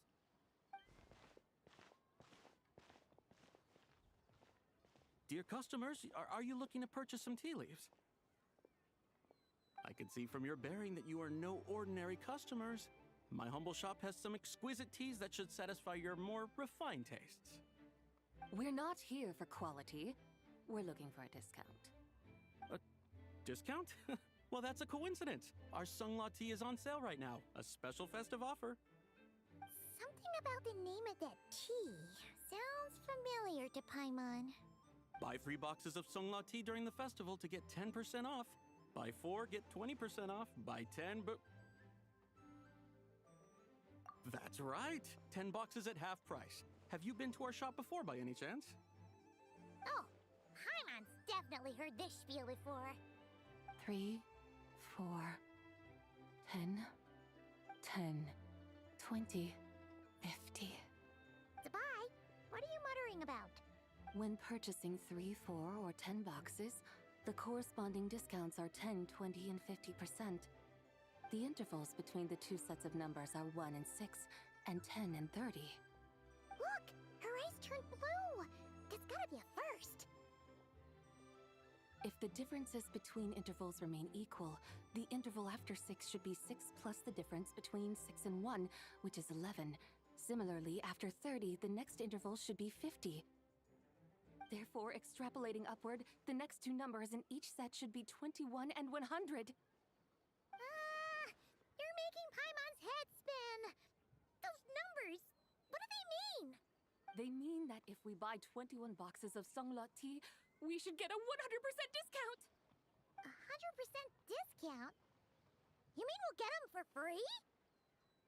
Oh, there was a pattern to the discounts. Is that right? The pattern we speak of is mathematics, little one. A pattern that is always right. That's amazing! You're a shopping genius, Zabai. Oh, wait. Something feels off here. I had no idea our shop's discounts were tied to the laws of nature. I've learned so much from you, dear customer. No need to thank me. Now, please give us our 21 boxes of free tea. Wait! What's the matter? Paimon just realized what it is that's not right. It took you long enough. We got the short end of the stick! Think about it. If we don't have to pay when buying 21 boxes, then if we buy even more, the vendor should be paying us money instead, right? Huh? Hey, Zabai, work this one out. If we buy 100 boxes, We'd make loads of money, wouldn't we? It stands to reason. Wait a moment, dear customers. Don't you think you're haggling a little too hard? You are the one dictating the discounts. We're simply extrapolating the numerical patterns within. As such, we are hardly haggling. You have a point. However, that's right. I'm so sorry. I just remembered. My supplier didn't come today, so we don't have any tea after all. Such a shame. Terribly sorry about this. Awful luck. Where can we find your supplier? Well... Not to fret.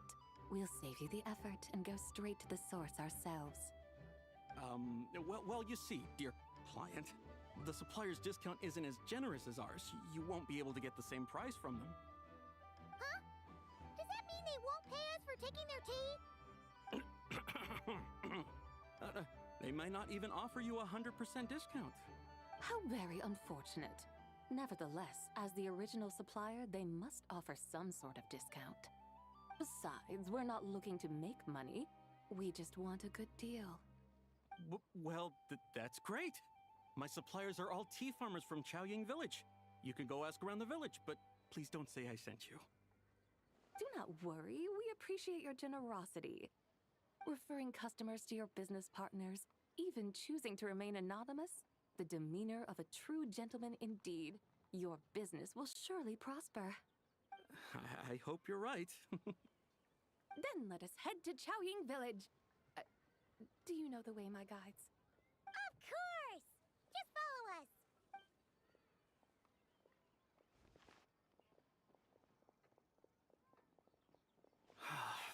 What otherworldly beings were those? Thank the heavens I managed to send them on their way. I should hurry home and pray to the White Horse Adeptus. May she bless me such that I never encounter such customers again.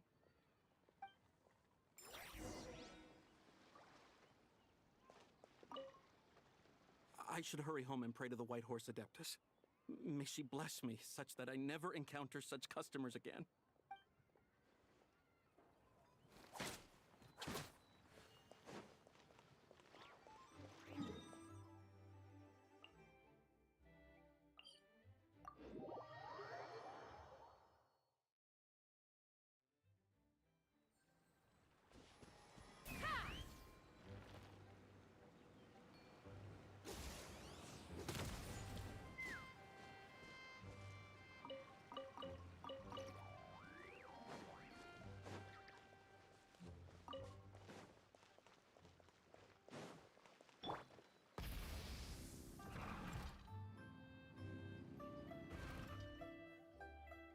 Here we are! Chaoying Village! The mountains and waters are pristine. They embody the beauty of heaven and earth. It's a good-looking place, all right. But it's hard to enjoy the scenery when Paimon can't stop thinking about all that tea-buying Mora we're missing out on. Should fate dictate, Mora will find its way to you sooner or later. Well, Morak certainly finds us often enough. He even sought us out in person this lantern rite. For now, let's look around and see if any tea farmers are selling their crop. We'll be able to see more clearly from up high. Let's take to the sky and enjoy the beautiful scenery while we're at it.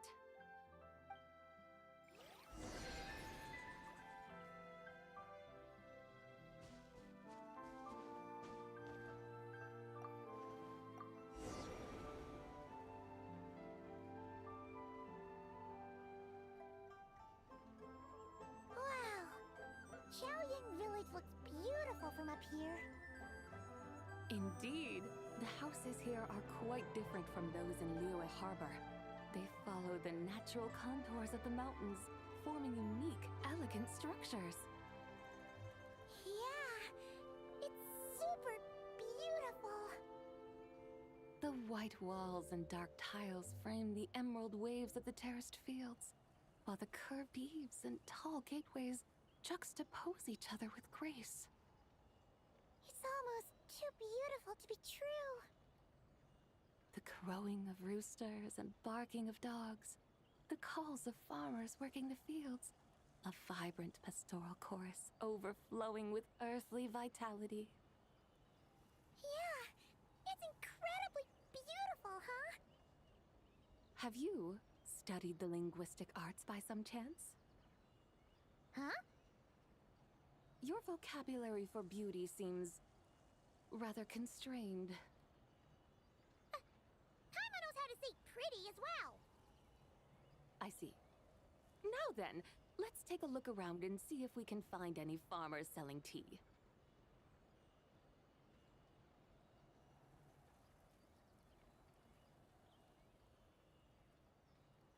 Look! There's someone in that tea field! And they look kind of familiar. Wait, is that Lu Shanxiang? And who is that? Oh, you'll remember her once you see her up close.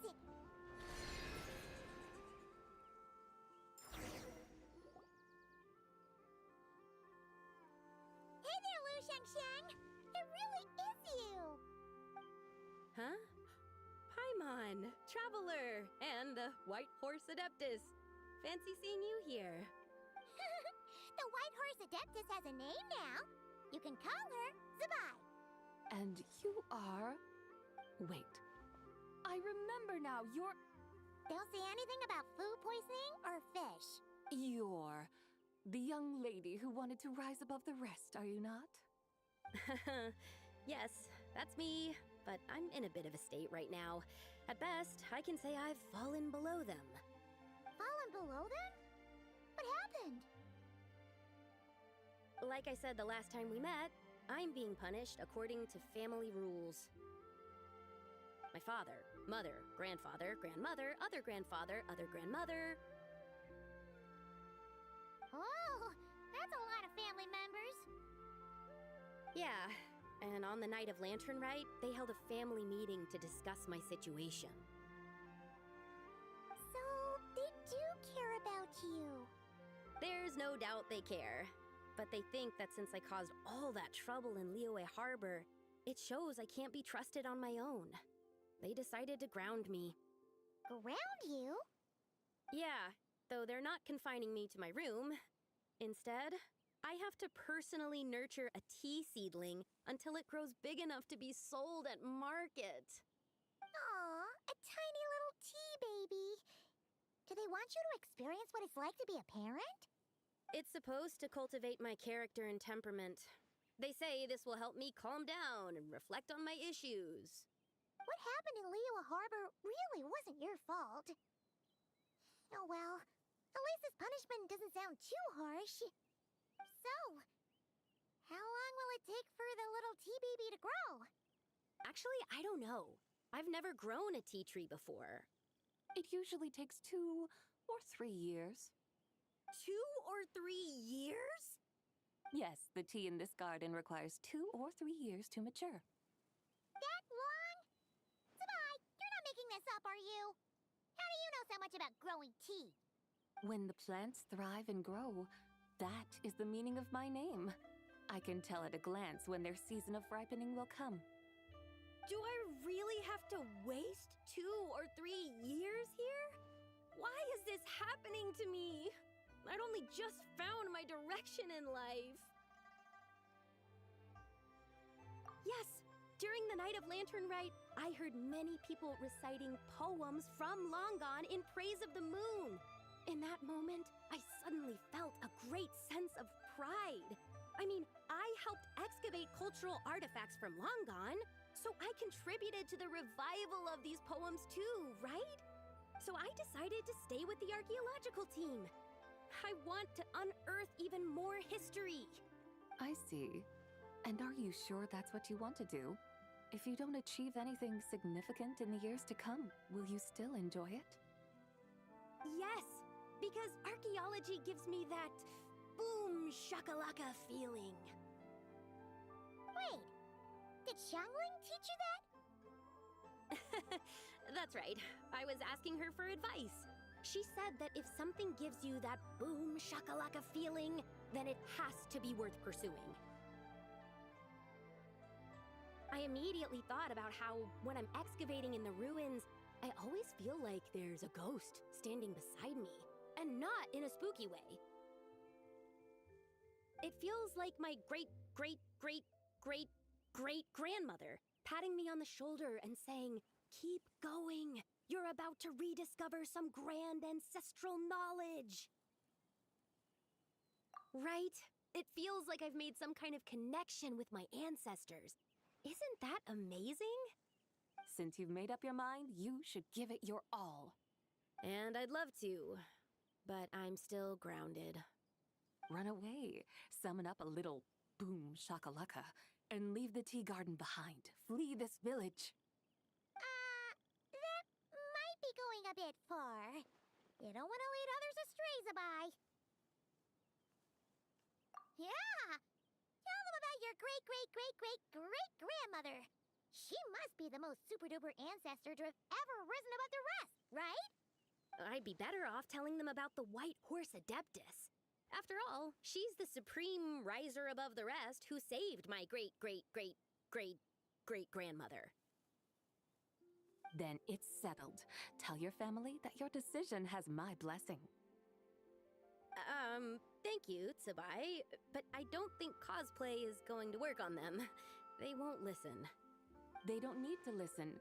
You need only follow the rules they've set out for you. What do you mean? As I'm sure you know, some ancient texts refer to the White Horse Adeptus as the Daughter of Time. My family history contains such records, but what of it? If the White Horse Adeptus were to manipulate time to make your tea seedling grow overnight, then you'd be free, correct? Is that how it works? If the White Horse Adeptus were to really get involved, my grandfather would let me leave right away. But who really believes that she'd show up and help? It's not as if you have any other options. Why not try calling out for help? It won't cost you any more. Guess I might as well. I've got no better ideas anyway. White Horse Adeptus, if you can hear me, please save me from my predicament.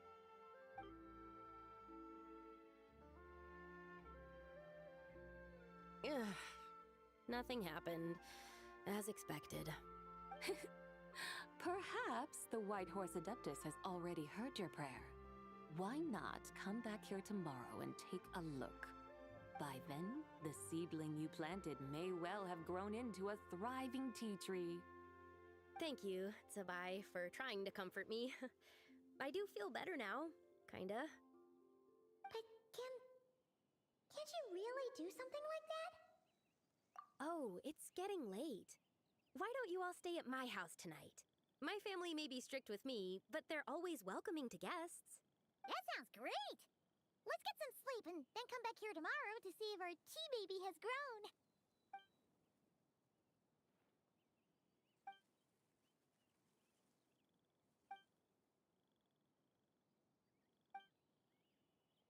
Oh, the tea tree! Whoa! Your tea baby is all grown up! Indeed, it has grown into a mature tea tree that can stand tall in the face of wind and rain. How is this possible? It must be the work of the White Horse Adeptus. Your prayer must have moved her. Are you sure? Perhaps she heard your prayer and chose to answer the call. She once saved my great-great-great-great-great-grandmother. This time, she saved me. That's incredible! Your family must be blessed by the White Horse Adeptus. I guess so. I need to tell everyone the news right away. They'd better. Since this is the will of the White Horse Adeptus, I don't see how they could object. Go, and if you run into any more trouble, call out to the White Horse Adeptus just like yesterday. Thank you so much. Paimon really thought you were going to use Adeptal energy to make the tea baby grow, Zabai. When an Adeptus exerts effort, consuming their energy, is that not using Adeptal energy?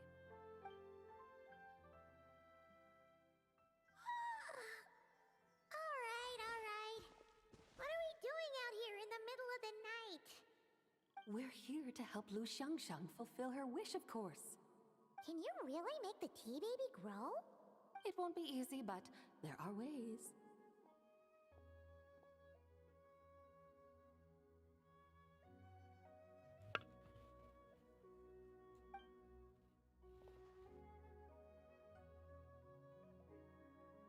Wow, cheater. There. Wow, grown. cheater. Cheater. Hey! You just transplanted a tea tree from over there! I knew it. I knew it. So, there's a mature tea tree here now, yes?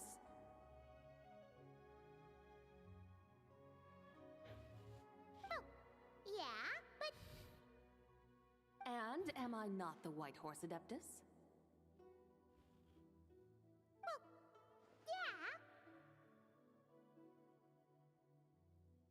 Is this tea tree then not a manifestation of the White Horse Adeptus's will? Wow. You're not wrong. Then again, there's something not quite right about this. Maybe this will become another mystical Adepti tale recorded in their family history. That would be marvelous. Paimon thinks so too. Hey, Traveler! Sabai seems to be doing much better now, don't you think? Oh! Paimon bets that's why Zhongli chose to send her on this errand. Huh, that's a great idea! We've already shown her Liyue Harbor, Yulong Wharf, and Xiaoying Village. How about we head to Qingce Village next? Qingce. That name sounds familiar. The scenery there is really pretty, too. It's the perfect sightseeing spot. How about we show you around? I must say, I have been mightily impressed by the mountains and waters of Liyue. Please lead the way, my dutiful guides. Alright, let's go!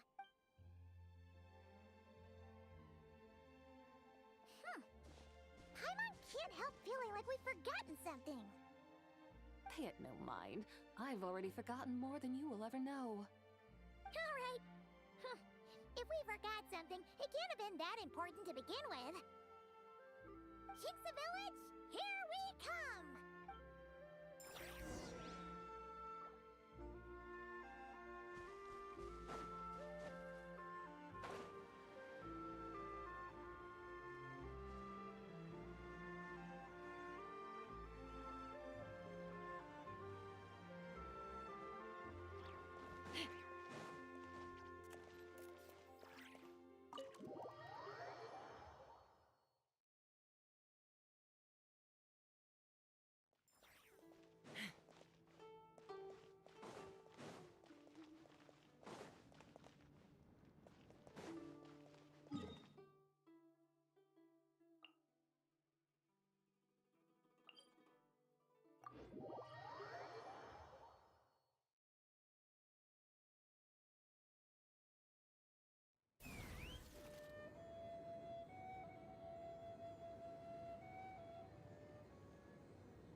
We should plant cucumbers. We should plant canolas. We should plant cucumbers. They're easy to sell. We should plant canolas. The flowers are pretty. What are you arguing about, little ones? We're deciding what to plant in our field once Lantern Rite is over. Yeah. Dad gave us a small plot of land to grow our own crops. He said we can keep all the more we get from selling them. We should plant cucumbers, right? Dad plants cucumbers every year. We should plant canolas. We can press the seeds for oil. It smells good and sells for a good price. Ah, an agricultural debate. This should be easy to sort out. Granny, are you a farmer? Could you tell us what to do? Granny? What did you just call me, you rapscallion? Oh no, her eyes are gonna turn red again. It's just, my granny smells really nice, and you smell nice too, so...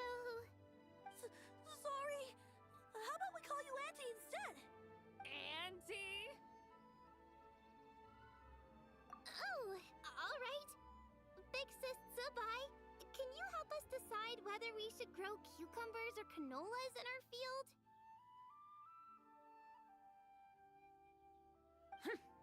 You little rascals! Using priceless land like this just for cucumbers and canolas? What a waste of heaven's gifts! Huh? What should we plant instead? With the coming of spring, when all things awaken, the fields should be sown with the 5 grains.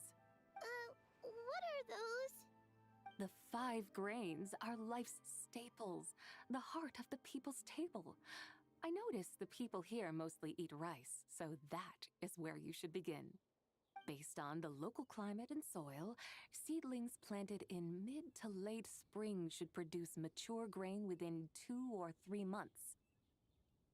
When autumn comes, you can plant a second crop, with time still to harvest it before the first frost.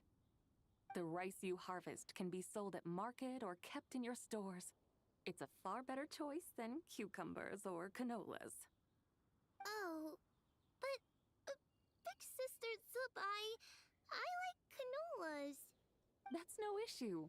It is unsuitable for continuous cropping in any case. You can rotate it with rice to maximize your yields. After the second rice harvest, around wintertime will be the perfect opportunity to sow their seeds. And when they mature in mid to late spring, you shall be just in time to sow the first rice crop of the year in turn. This way, your field will sustain balance, rice and canola in a harmonious cycle.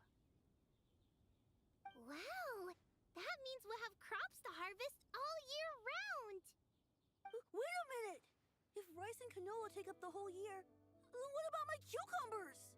A firefly dares rival the brilliance of the moon? In what twisted universe should cucumbers vie for land with rice? Big Sis Zubai, you're going to hurt Lil Bee's feelings!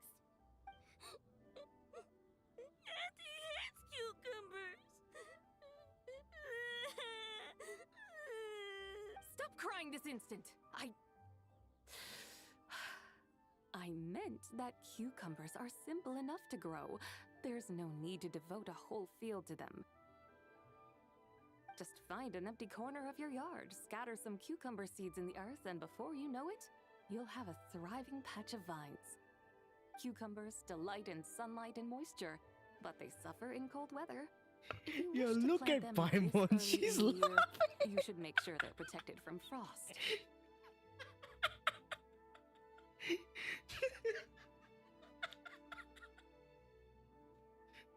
Bro. Damn. Wow.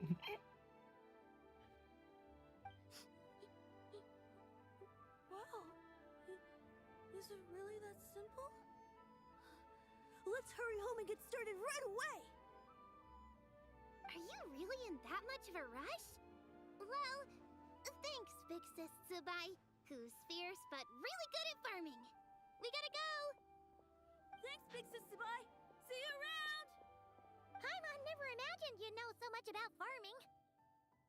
What's so strange about that? The people of Long Gone called me the god of soil and grain. Are the fields not made of soil? Is rice not one of the 5 grains? Huh, that's true. So, if the god of soil and grain is a farming god, that means the White Horse Adeptus must be a farming adeptus, right? Okay, another Sino joke. When you put it like that, Zibai suddenly seems very down to earth. Good job, traveler.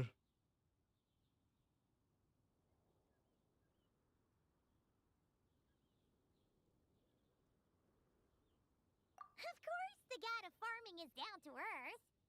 Mind your tongue, impertinent child. And I How know dare she's you gonna diminish be. the lofty bearing of an adeptus. Hey! You're the one who said the god of soil and grain is all about farming. Enough! It's time for us to take to the skies once more. Join me now. Witness the majesty of mountain, water, and field, and broaden your horizons.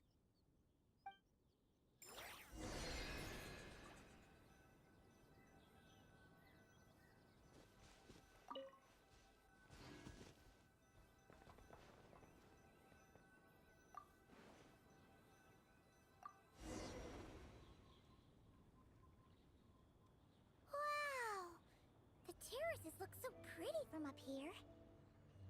The mountains tower like pagodas, the hills coiling at their feet like shells. Layers built upon layers, rising and falling in harmony. A truly unique and mesmerizing sight. Thinking about it, you have a special connection to this place, you know. A special connection? Yeah! There's a local legend about a white horse leaping from a pure spring to follow Rex Lapis into battle. Don't you remember? You must have been living in seclusion around here. That does sound somewhat familiar. Oh, and if we keep going up this way, we'll reach a super duper spooky spot. You might have a connection to that place too. There's an ancient array that seals away the remains of a fallen god. A god's remains? Yeah! The people of Liyue turned that story into an opera called The Sanctification of Tao Do. Does that ring any bells? Tao Do. Huh. The 7 and 8 gates array. That's right, that's right! You do remember! Buna, the god of the underworld, who could pacify the forces of life and death. Huh? So, Tao Do had another name? Let's go take a look.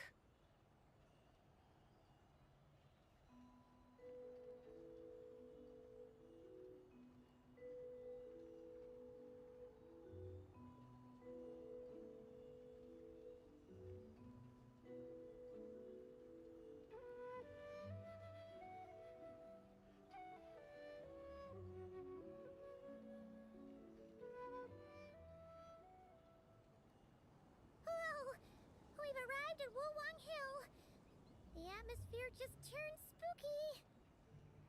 I can't help but feel there's something strange about this friend you haven't seen in ages.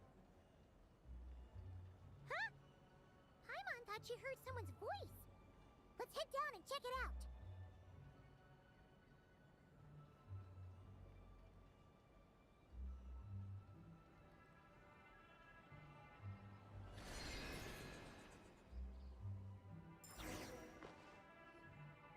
I can't help but feel there's something strange about this friend you haven't seen in ages.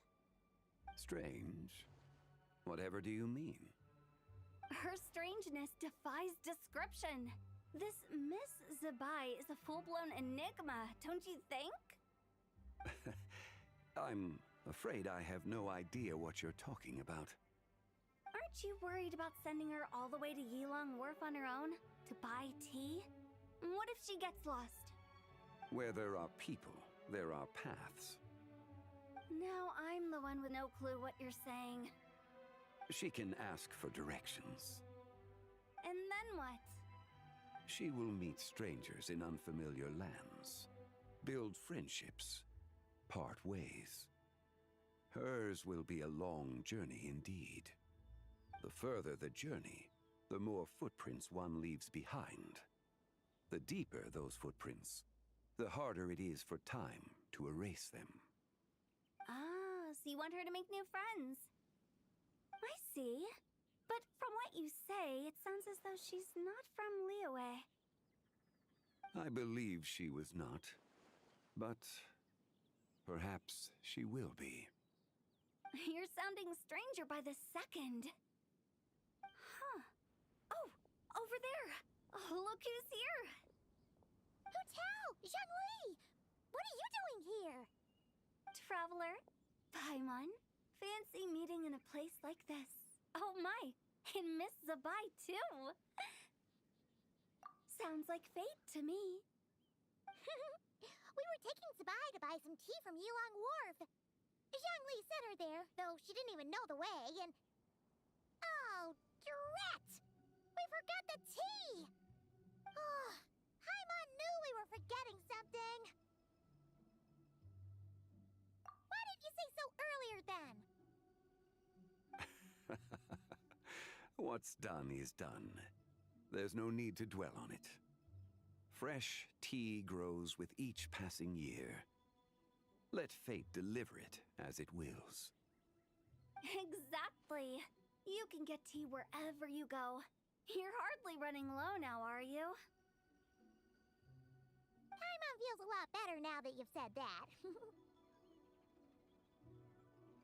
Still, I'm a little confused. If you were buying tea, how did you end up all the way out here? We're taking Spy on a sightseeing tour. We started at Liyue Harbor, stopped in at Yulong Wharf, went sightseeing around Xiaoying Village, made our way to Qingce Village, and now we're here. Wow, that is quite the itinerary. Yeah, actually, Paimon thinks it's about time we headed back. I'm here to pay my respects to my ancestors. My dear consultant kindly agreed to join me. It is Lantern Rite, after all. Adepti and ancestors should be venerated alike. Ancestors? Wait, could you be? Are you heir to the Wulong Kid? Or perhaps the lone butterfly of the Crimson Flame? Whoa, have you got all your memories back? Huh? Miss Zabai, you know about the Wangsheng funeral parlor and the 8 adepts? I happened to hear a storyteller expound on the sanctification of Taodo. Lots of people know that story, sure, but very few can discern my family lineage from just a glance. Well, Zhongli, your friend here really is quite something. Unfortunately, there's no time to dally right now. We have a hill to climb. Perhaps once today is done, we can find time to chat over tea, recite poetry, and admire the moon? That would be wonderful, Director Who. Oh, and before we go, you've been traipsing around all day. I suggest you stop off at the Wangshu Inn on your way back for a good night's rest. Wouldn't do to exhaust yourselves, Don't mention it. All right, we'll take our leave now. See you later. Hotel's so thoughtful. Why don't we follow her advice and stay at the Wangshu Inn tonight? Zabai, you can see the whole of Dihua Marsh from up there. The view's amazing. Plus, you can sample Smiley Yinshao's cooking. Wangshu. An intriguing name. It couldn't hurt to check it out. Awesome! Let's go!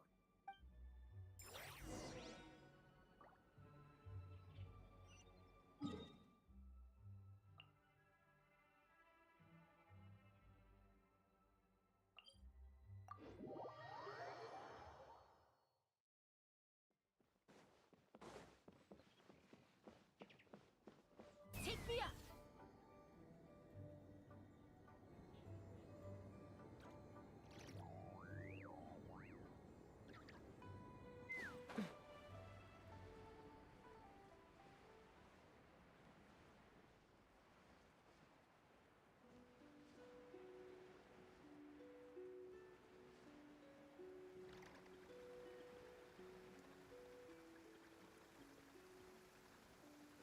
Rain.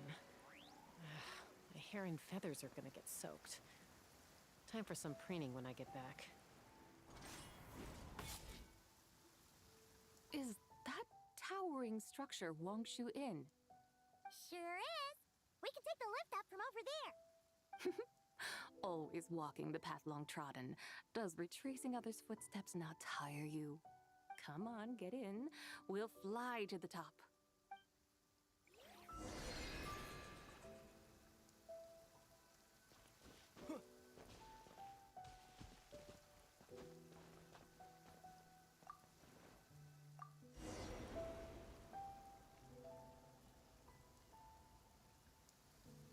Are we really going to fly up to Wangshu Inn? Isn't that a bit showy? All the guests are going to see us. Is that a bad thing? To be able to witness an Adeptus. This will surely add to the inn's appeal, not to mention the room prices. The owner will thank us. You seem to really like showing off your powers.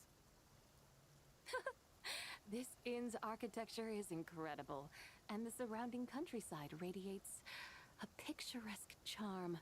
No wonder the new proprietor of the Baiju guest house thinks he can't compete and has decided to change his own establishment's name. The new proprietor? Ah, you mean Lu Shengsheng's dad. So you know about that, too. Personally, Paimon thinks it should go with something like Rex's Rest. That's a contender's name if Paimon's ever heard one. A fitting name indeed. So you think the guest house should change its name, too? Paimon kinda thought you'd say something like, such sacrosanct traditions must never change. Time flows ever onward. Why should the rules of yesterday be carried forward into the world of tomorrow? The people of today should determine what is to be kept. Huh. You're not as old-fashioned and stuffy as Paimon thought. The years ebb and flow, seas recede to reveal fields. In the vastness of time, I am but a wild horse in a boundless sea of dust. Even Rex Lapis, having waded through the waters of the river of time, is not quite the same as before. Zhongli? What was he like before? That is another story for another time.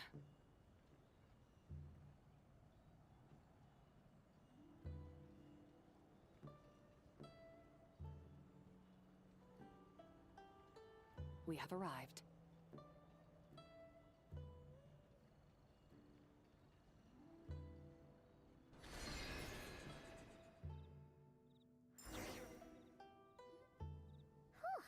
This is the first time Paimon's ever flown up to Wangshu Inn on a chariot. Everything's so different when you're up high. Wangshu. Like moon lanterns and shell lanterns. Might it all be a coincidence? What's a coincidence? Do you not know what Wangshu means? Wangshu can refer to the moon, but its original meaning is actually The goddess who rides the bright moon's chariot. And you must be the conqueror of demons. Xiao! Paimon was wondering if we'd disturbed you by flying down from the sky. Not at all. I sensed an unusual presence long before you arrived, though I didn't expect it to be you in a flying chariot. Ah, a witness at last. I was starting to think we should fly a bit lower. 'Twould be awfully dull if no one ends up marveling at my lofty bearing. No need. This is already showy enough. I'm not one to do good from the shadows, as Rex Lapis is wont to do. Then you must be... Oh, nay, I'm only cosplaying as the White Horse Adeptus, in truth. Cosplaying? What's that? Ugh, ignore her nonsense. She's the genuine article, the one and only, completely authentic White Horse Adeptus. It's just... Xiao, did Zhongli say anything about her being a teensy bit... not quite right? Mental instability, perhaps? Did Zhongli tell you that? No, this is my own speculation. Well, you pretty much hit the nail on the head. It's like her brain's filled with a bunch of slimes right now. All gloopy and messy. There's a hot-tempered pyro slime, a math-obsessed hydro slime, and a mischievous little animo slime. But don't tell her Paimon said that, or she'll come and tell us all off. You white-haired rascal! Do you think I can't hear you? Uh-oh! We're in for it now! White Horse Adeptus. You must be weary from your journey. Why not take a rest? Oh, yes! You must be hungry, right, Sabai? How about we get some food? The chef here is incredible!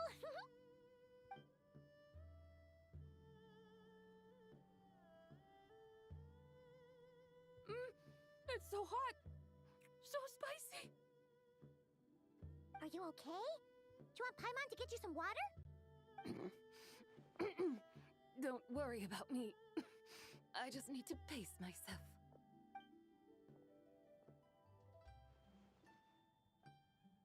So, regarding your friend and her condition, does even the Lord of Geo have no solution? Zhangli said we should wait and she'll get better on her own. But who knows how long that's gonna take. Is that why her personalities change so easily? Paimon thinks that has something to do with her 3 deadly selves. Zhangli told us that the deadly selves are impure, affecting living things that get too close. The White Horse Adeptus's remnant spirit was attached to the deadly selves for a long time. It makes sense that her temperament and memories would have been influenced by them.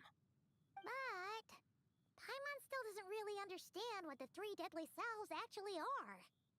Paimon, as you do not practice self-cultivation, I cannot help you fully understand. But you can think of them simply as emotions and desires. The act of severing the 3 deadly selves is a means of exercising wicked desires and cultivating one's true self. I believe other nations have similar practices. In Sumeru, it is known as shattering Atmagraha. Oh, so it's about emotions, desires, and attachments, that sort of thing. It includes those. I wonder, does she still remember what happened in the past? Some of it, but right now, it's like she was suddenly awakened. Like she's still half dreaming. The half that's still dreaming might remember things, but the half that's awake doesn't quite get it. Conqueror of demons, are you looking to learn about Rex Lapis's past from me? You are an old friend of his, so please, call me by my name. But Conqueror of Demons sounds so much more imposing. In days of yore, he was the Lord of Geo, Heaven's Star. Huh? You said the same thing the day you came back. But what does it mean? I'm afraid I can't remember. Hey, did you really forget? Or are you just pretending so you don't have to tell? Why not ask Rex Lapis himself? Whether I've forgotten might be up for debate, but I am certain he remembers. He must have his reasons for not raising the past, and you likely have similar concerns. I shouldn't have asked. An answer that suits your style, General Olatis. Now that we're on the subject, though, I suddenly remembered something. Which is? In the distant past, there was a feast, which I attended. I faintly recall the Lord of Geo also being present that day.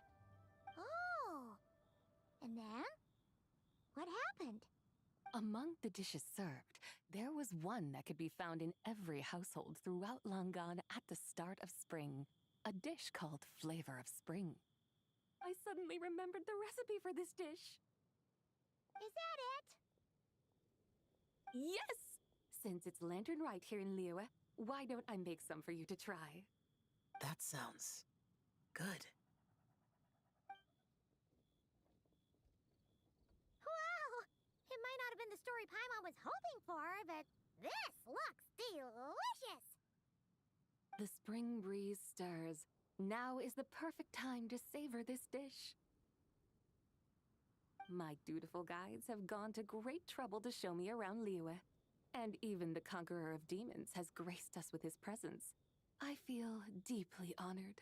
This Flavor of Spring is my way of expressing my gratitude. There's no need for such grand words. What's this? Hey! It's that broken jade token from the antiques exhibition! Indeed. This was once an Adeptal treasure of mine. I'm amazed it ended up in your hands. Alas, it serves little purpose now in its fractured state. Please, keep it as a memento. Oh, that's a shame. Can't we fix it? This is the way of the world. Once jade is broken, it can never be made whole. Then, what about forging a new one? That is a good point. That it has ended up in your hands must be a message from fate. I could try to craft it into a little trinket for you. One that might prove useful on your journey. Ooh, what sort of trinket?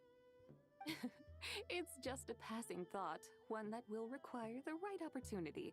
I'll think about it more when the time comes. Now that we've had our fill, we should get some rest. Tomorrow we return to Liyue Harbor, where I'll have need of your guidance once more.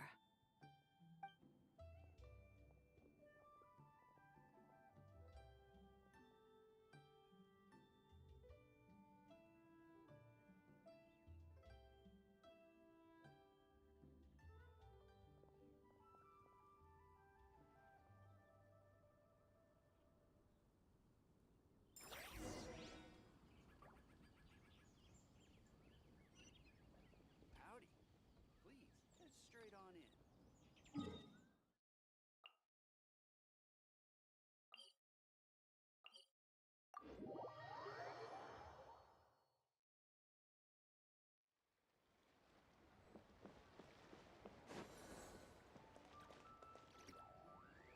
Chi-Chi, the lantern ride is almost over. Do you remember how to make a Shao lantern? Morning, split bamboo, traveler, and get silk, make Paimon. You've got it all mixed up again. They're here again. Yow yow! Looking good in that new outfit, huh? Hey, it's Paimon! Dr. Baiju gave this to me as a gift. How does it suit me? Thank you. Wow! What happened for Baiju to suddenly give you a brand new outfit, Yao Yao? Dr. Baiju is thanking Yao Yao for teaching me to make Shao lanterns. Chi-Chi and I were just playing together. Dr. Baiju's too kind. Oh, yeah, take a look at this. Dr. Baiju gave me these clothes, but it was Chi-Chi who wove this little basket. Wow, it's beautiful. When did you become so good with your hands, Chi-Chi? I learned to make Shao lanterns, thanks to Yao Yao. I also made a wish. What do I always say? The White Horse Adeptus answers prayers. Come, help this old man make an offering in thanks. Huh? Mr. Liu? What did you pray for? For my idiot son to finally come to his senses and not change Baiju Guest House's name, which he has. Huh? He's keeping the old name? Listen to this. My granddaughter planted a tea seedling in our village just a few days ago. She made a prayer to the White Horse Adeptus to help it grow. Overnight, her seedling flourished into a mature tea tree. Oh, that sure does sound like a miracle. Could the White Horse Adeptus really have helped it grow? Of course she did. Oh, White Horse Adeptus, how blessed is our family over whom you keep watch. Truly, this is an extraordinary miracle. You must record it in your family history without delay. Of course. Huh? Is that you, Miss Zibai? Indeed. I have a long-term booking at your guest house. Yes, I recall. Mr. Zhongli said to charge your expenses to the Wangsheng funeral parlor, if I remember correctly. That's Young Li. Always making trouble for poor Hu Tao. I noticed when you were here last that you bear a striking resemblance to the pictures of the White Horse Adeptus in my family history. You both have golden eyes. Perhaps fate has had a hand in our meeting. And a glad meeting it is, Miss Zibai. Now, why don't I gift you some tea from my garden to celebrate this encounter? We grow Sunghua tea there, and it has quite the reputation throughout Yilong Wharf. I hope you will accept it. Oh! Sunghua, buy 10 boxes, get half off teas. Back on the menu. Buy 10 boxes, get half off? Don't be silly. This is a gift. It's free. Woohoo! Nice! Thank you so much, Boss Lou. There's no need to thank me. You're a visitor from out of town, which makes you an honored guest. Make yourself at home. Lantern Rite may have ended, but the streets are still bustling with activity. Make sure to take everything in, meet some new friends, and enjoy your time here. And that goes for you kids as well. Happy Lantern Rite. Got it, Mr. Lou. Happy Lantern Rite. Yeah! Happy Lantern Rite, everyone! Happy Lantern Rite indeed.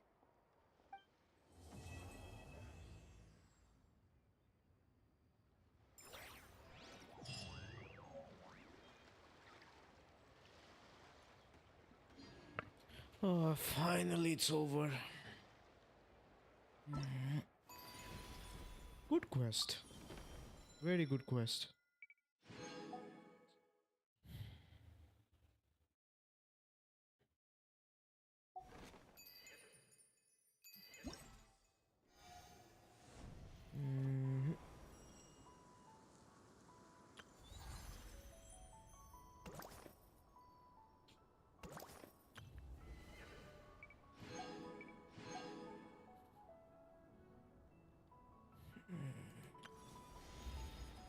Oh.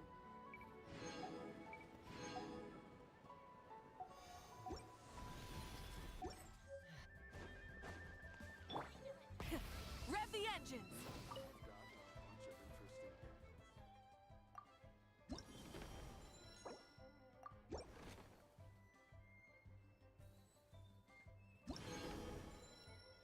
Ooh, finally it's done. What am I missing?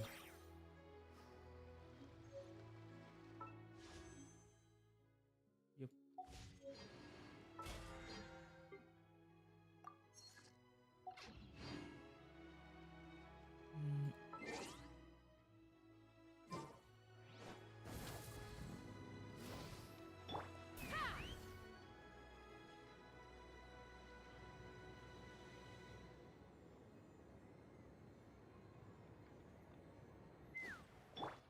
Try and stop me!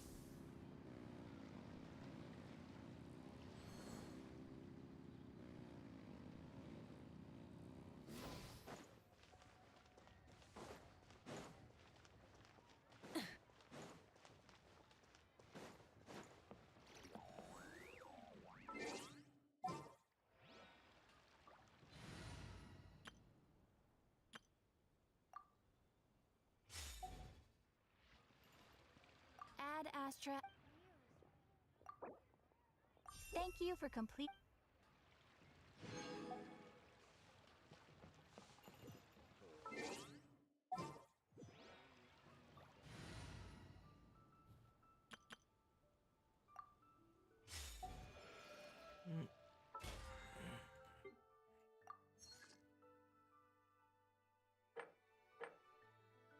How many reasons I have?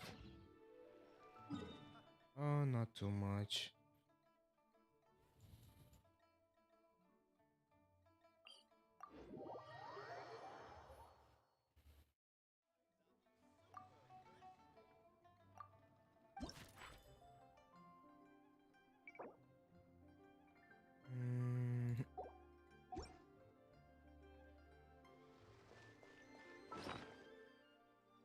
What is that?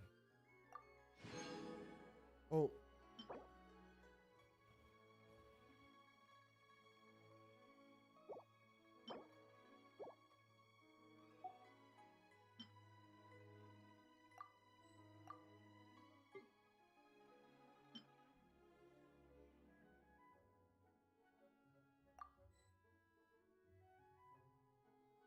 No.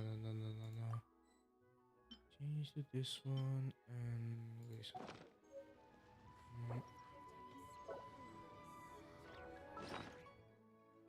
Now switch it. Oh, look.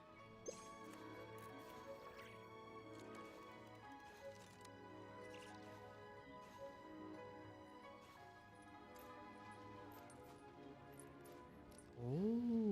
that's how. So how many? It's fine.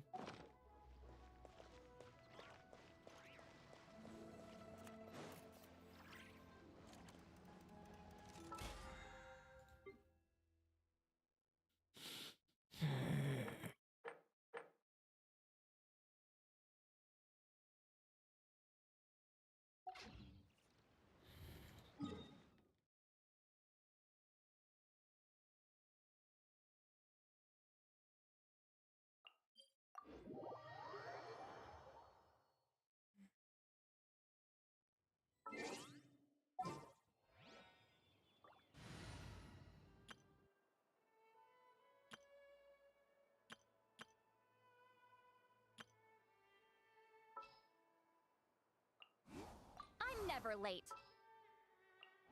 Let's go. I won't hold you back. Much.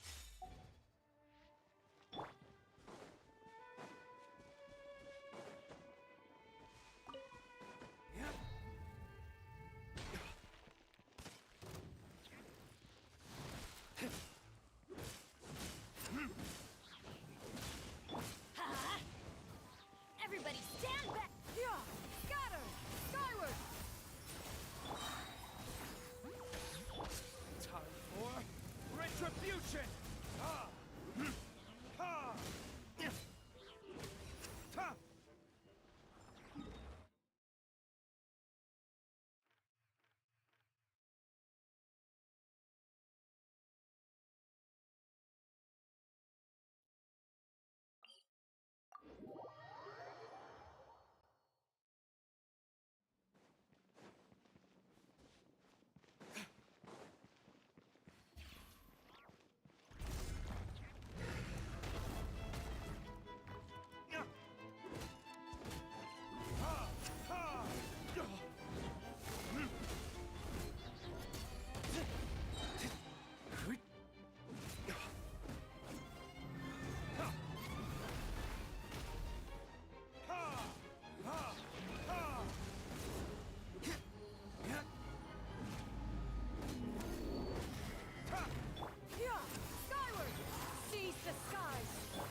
the skies.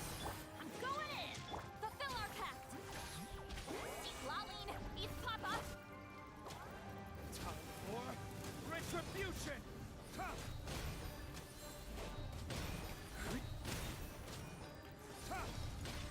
अबे Okay, finally.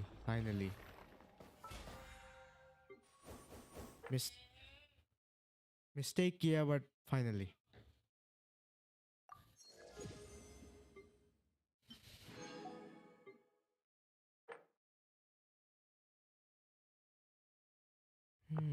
ये तो हो गया. और किसको? ये 8 या 830 लगेगा 200 होने में, तो अभी नहीं, यही कर लेते हैं. और कुछ कोऑप मैच. एक मिनट, कोऑप वाला. एक मिनट, ये वाला तो हाँ, ये वाला कर सकता हूँ, पर ये टाइम लगेगा. इससे अच्छा पत्थर ही तोड़ देता हूँ. रुको तो.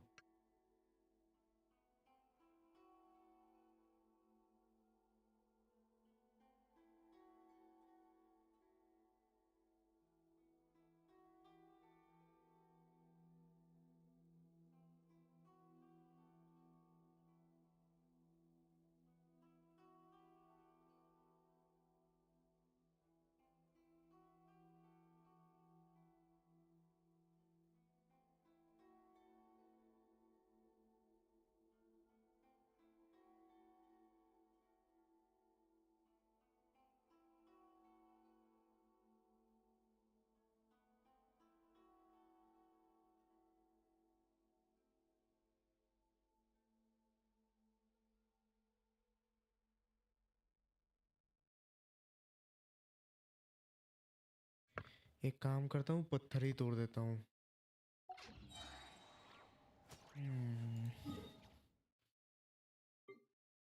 मॉन्स्टेड वुलविंडम, ठीक है.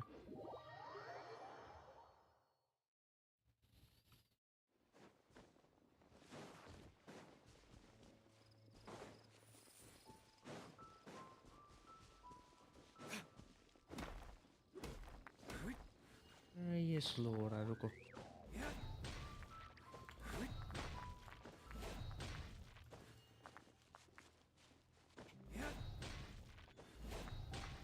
अब ठीक है.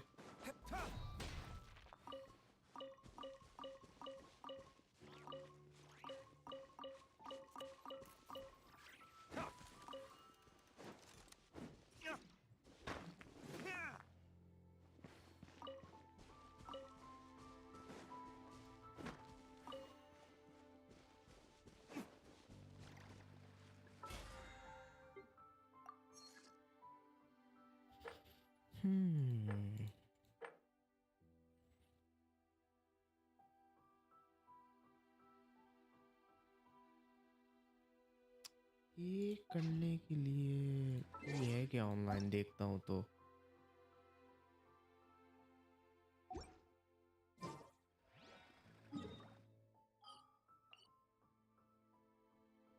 सेल्समैन आया क्या? नहीं. नहीं आया. No dice.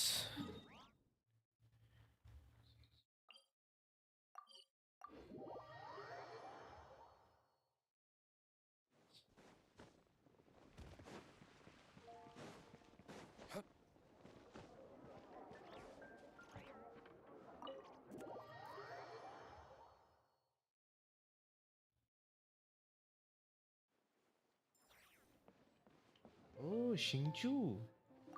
It all comes down to luck in the end. And you know I'm not one to cheat. So bring it on.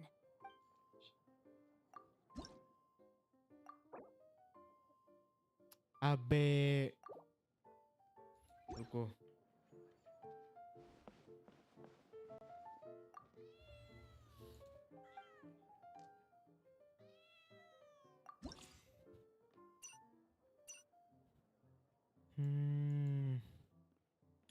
अच्छा खरीदूं क्या?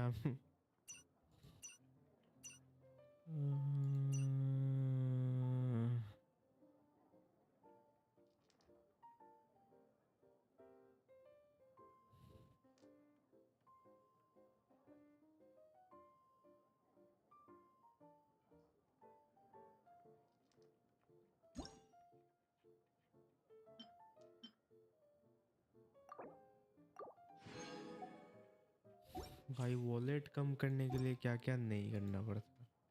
Sorry. It all comes down to.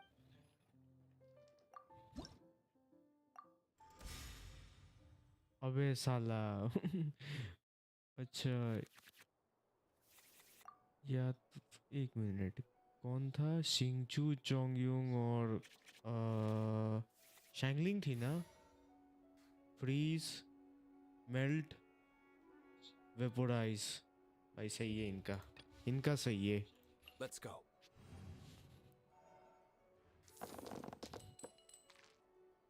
अबे यार। जस्ट लाइक 50-50 लूज यहाँ भी। को ये नहीं।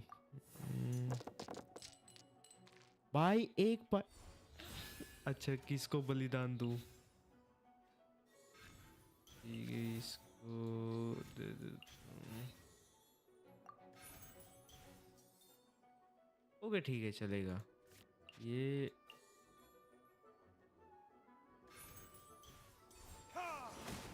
Oh nice.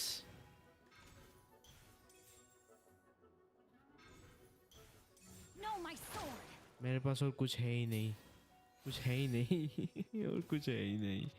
ये यूज कर सकता हूँ फिर डन। और कुछ नहीं है।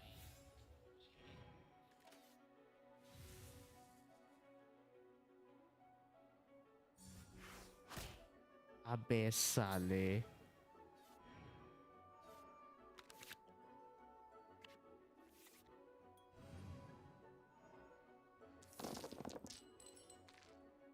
Bro, not again.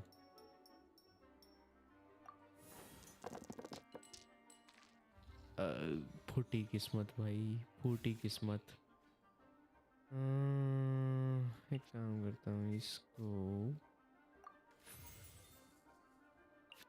ये भी सेल, क्योंकि और कोई चारा नहीं। इनको मारूं कैसे मैं?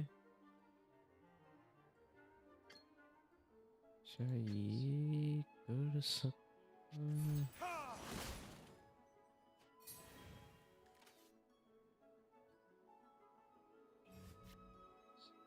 अच्छा बच्चू। The pleasure is all mine. One with my blade. भाई अभी अगर शिंगचू ने अटैक किया ना, फ्रीज। अबे अबे गए गए गए। मेल्ट मेल्ट, अभी मेल्ट अटैक। शैंगलिन ने अटैक। ओ ना भाई, ओ ना भाई, it's cooked, it's cooked, it's cooked, it's cooked.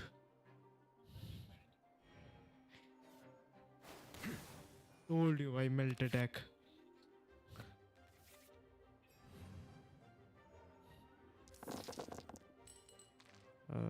Hydro, ये हटाता हूँ। हाँ ठीक है ठीक है ठीक है ठीक है।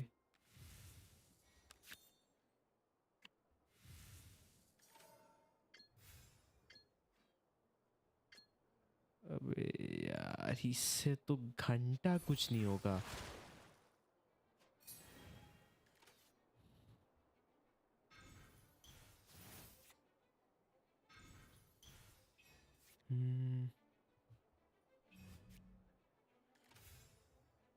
Okay Be sanctified. अच्छा ठीक है, अटैक हुआ लेकिन गया गया गया गया।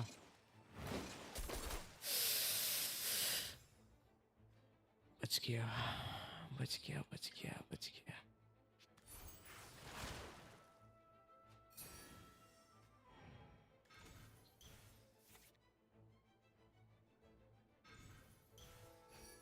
अबे साले। मैं कुछ okay newbie nice but ये क्या करूँ भाई क्या करूँ भाई स्विच कर देता हूँ कोई फायदा नहीं है स्विच करता हूँ अबे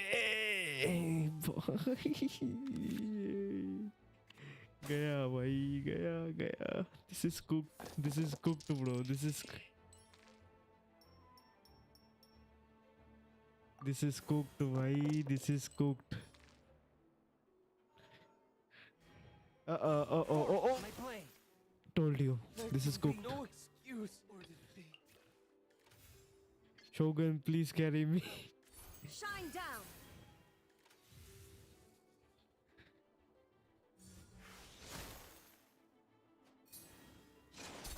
Oi!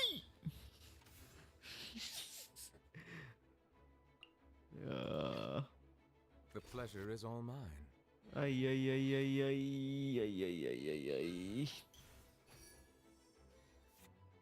I think I have to play this again.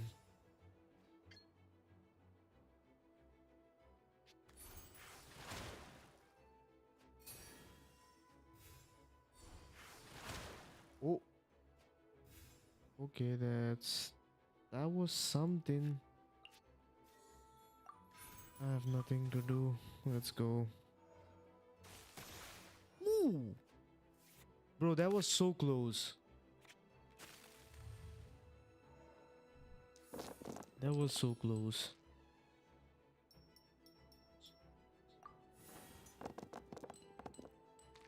Not even a single hydro element. Like, what the hell?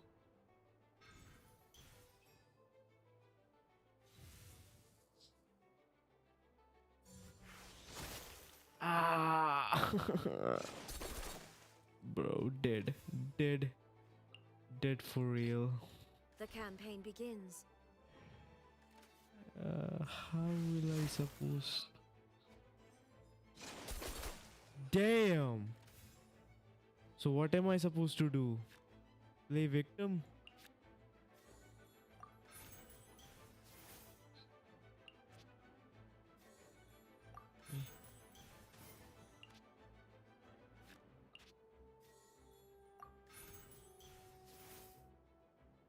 I have nothing else to add. Hey, this is over. This is GG anyway. This is GG. I've lost.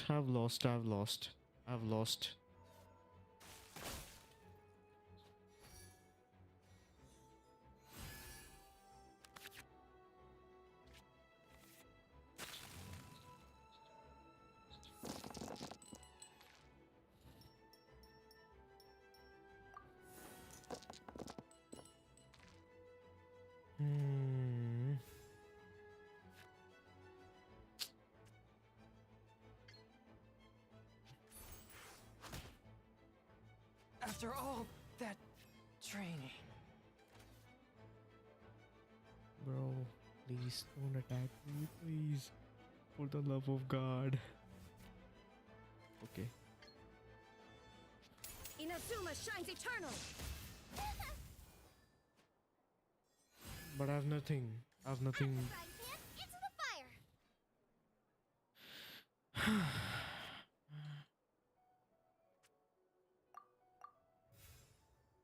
Now I'm dead. It's GG. It's cooked anyway. Ay, don't attack me like that. What the fuck?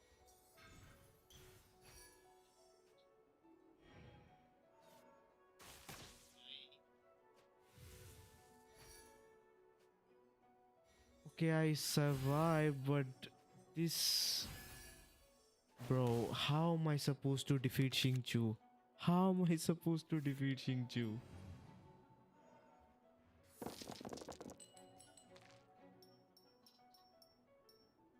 This is GG, bro.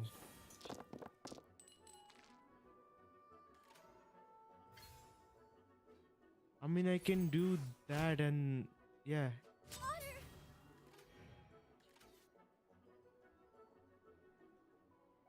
Bro, one Rain, attack, how I'm dead. kind your fate. See?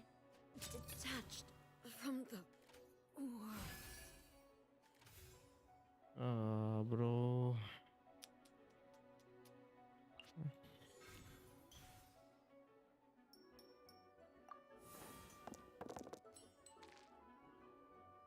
Um,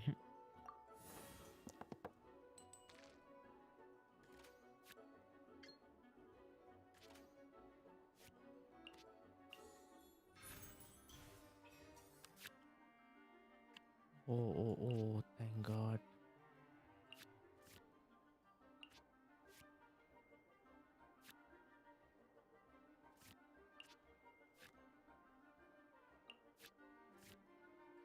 But I can't use this.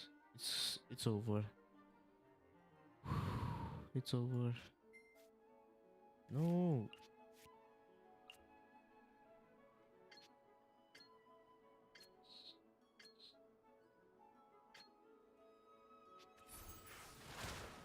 It's over.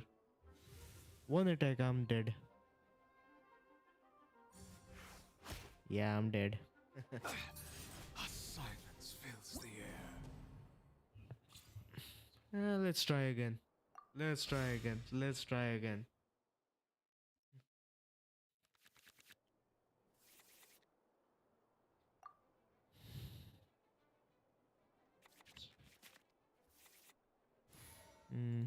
Let's go.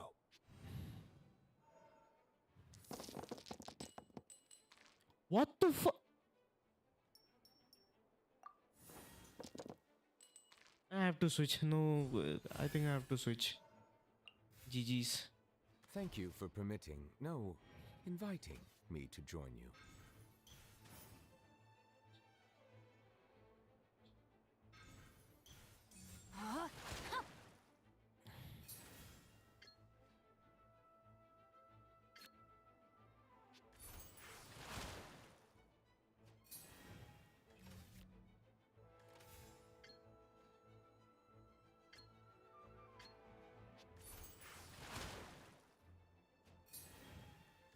One with my blade.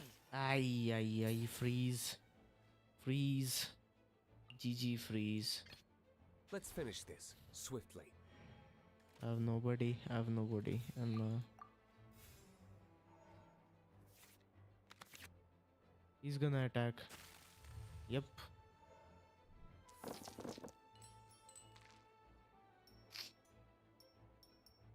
Are you kidding me?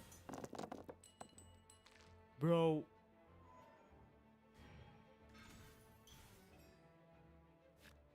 This is mental, bro. No. This is mental. This is mental.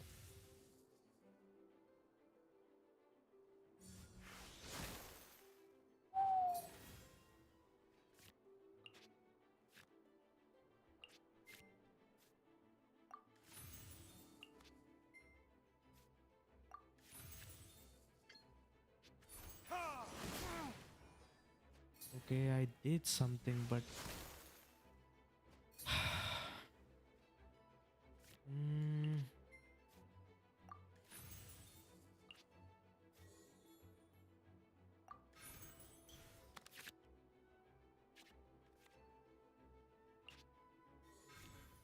what the f? No. What did I do?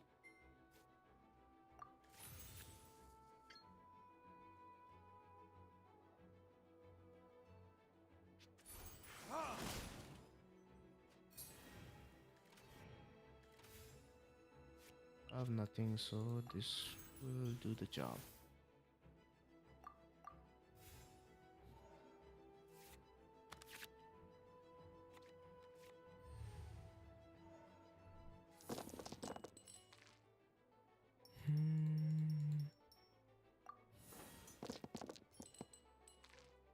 Bro.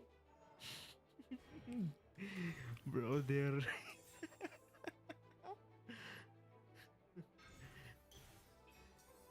only one pyro and other element. Look at this, bro.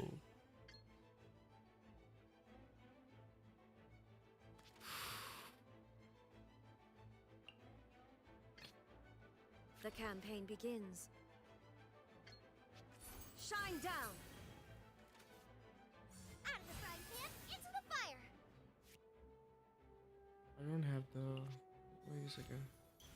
Can I use.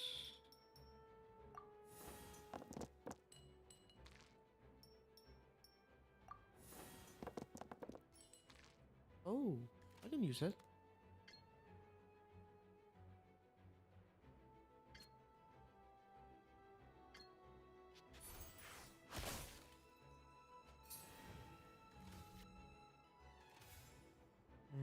I have nothing.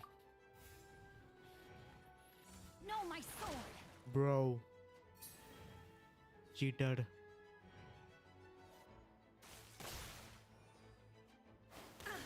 Cheater. Cheater. Cheater.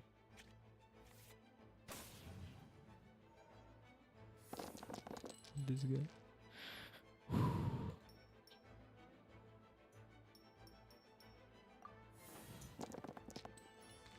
What the fuck?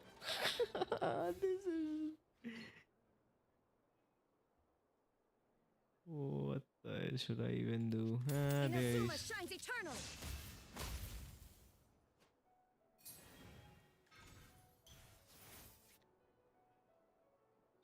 Witness the power of Gugwa! Oh, dead. Dead. Alright, survived. Survived. Survived. Let's go. Oh, no. Don't change. Don't change. Thank you. After all that training. Huh? Stupid ass guy freeze. The pleasure is all mine.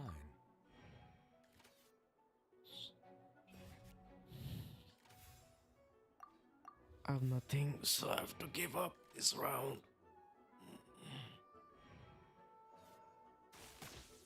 Can you be kidding me?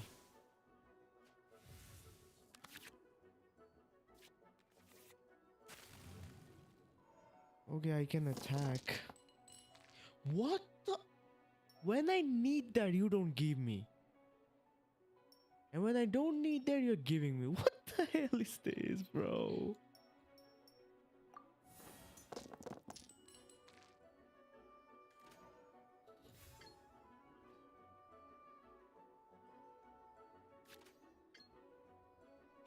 Bro, no HP, you know. The tides beckon.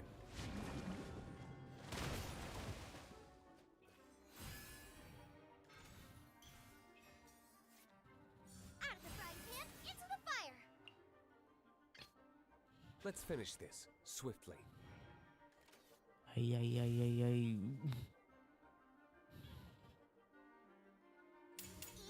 Sacrificial lamb. GG's. GG's. I have to sacrifice, bro.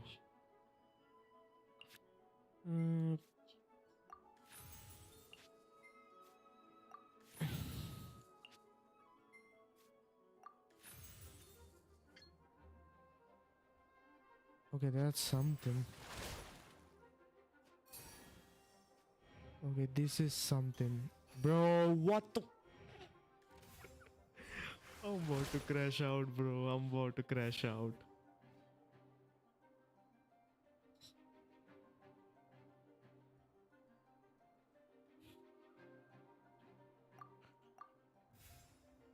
I have nothing, bro. Okay, something. They will it. No. Why this pyro bullshit, bro?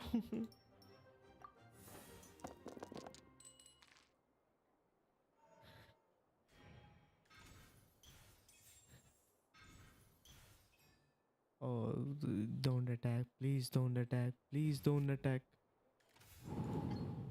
Okay. Oh, but vaporize. Cooked.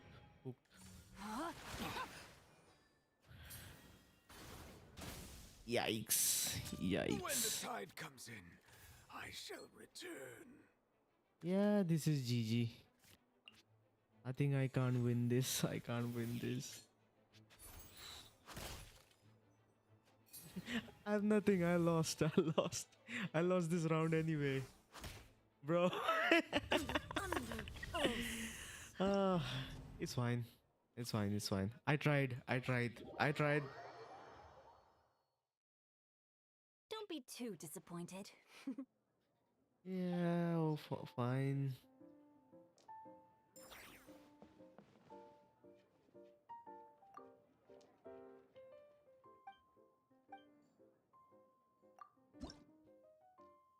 Wait a second. I think let me.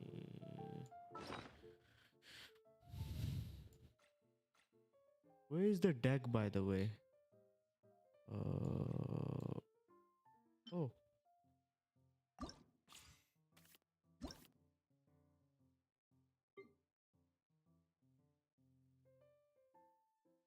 Nope.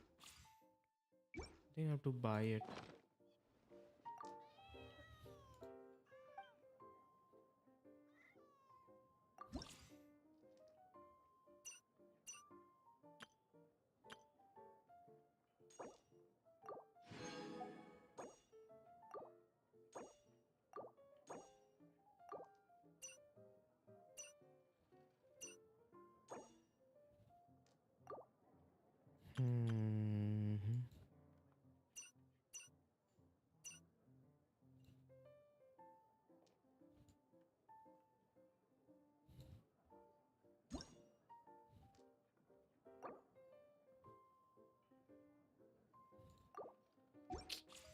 Not this one.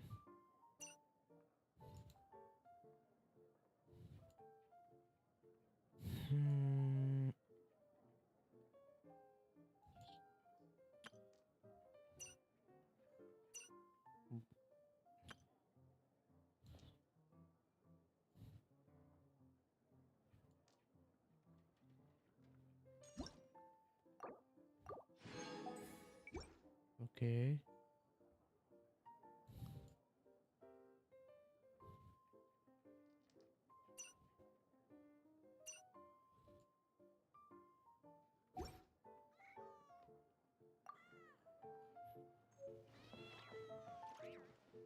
It all comes down.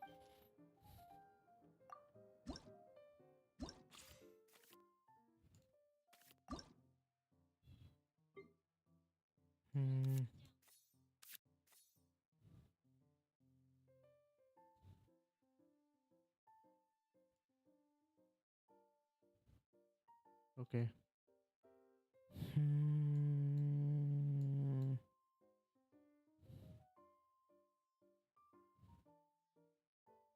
I'm not using this.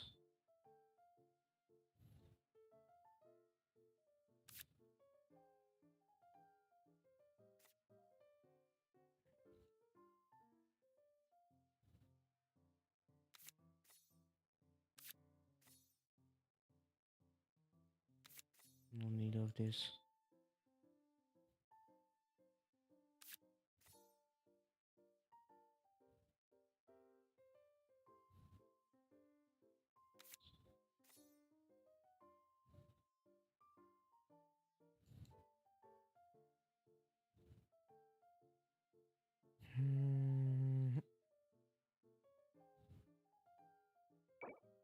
Yeah, it's done.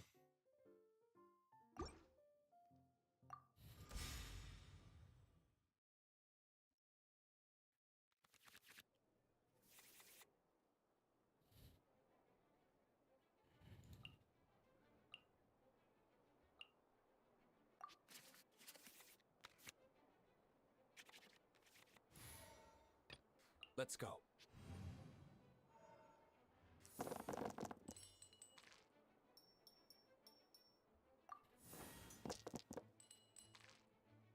Wait, this is better. This is way better.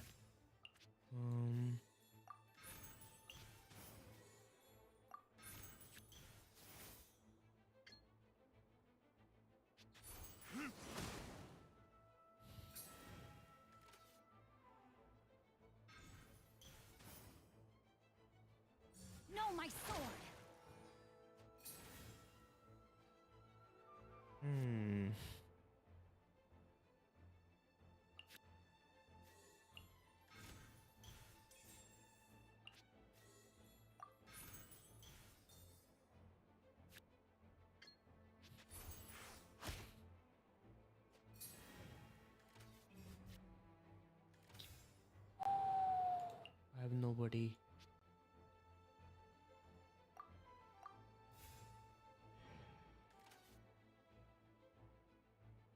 Out of the frying pan, into the fire. Again, vaporize. Ice. Okay, okay. I have 2 foods. Right, right.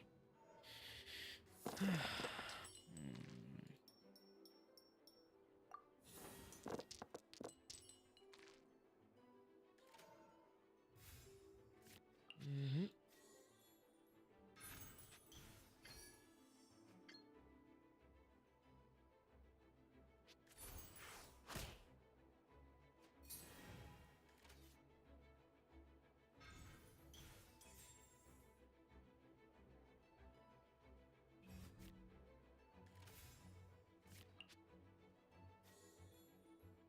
No.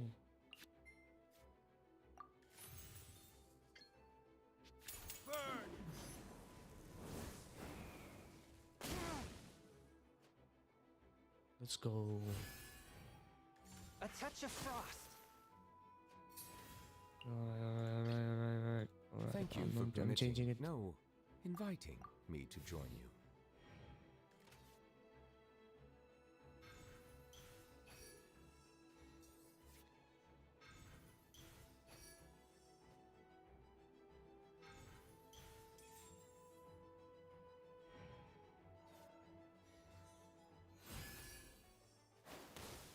Bruh.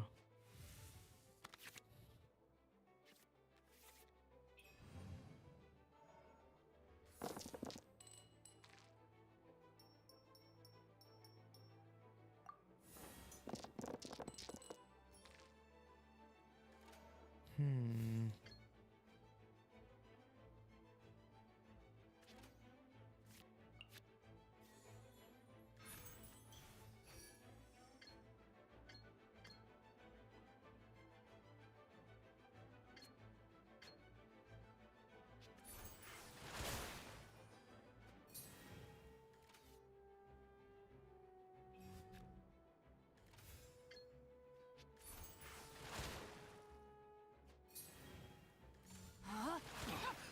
Nice. Where are you?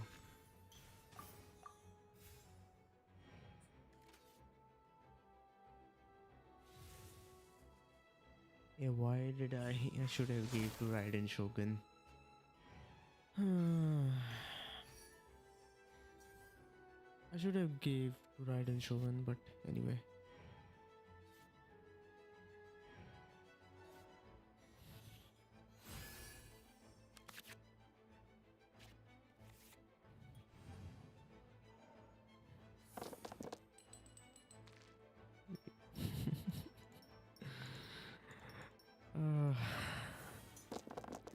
They are playing with my emotions. Oh, now they gave me the nicest.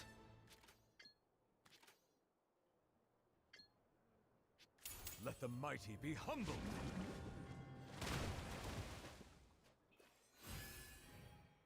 A touch of frost. Freeze. Dead. Hot silence fills the air. Let's finish this swiftly. Coop. Coop. This is Coop. This is Stay Coop. close This and is you Coop. will live.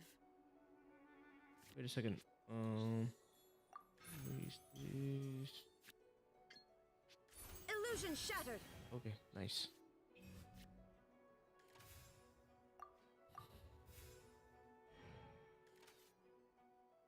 Let me weave you a verse.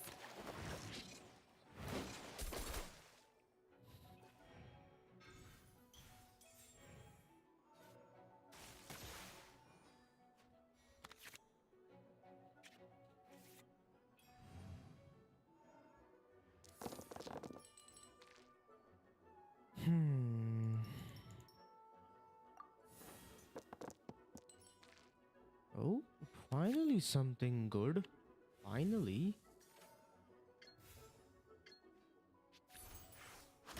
Okay. I have This is taught something. you everything I know. Oh, bro, but vaporize. Cooked. This might be bad. This might be bad. This might be bad.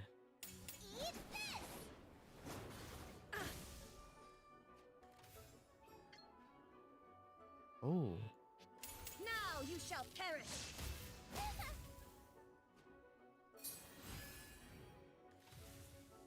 Booba, get them!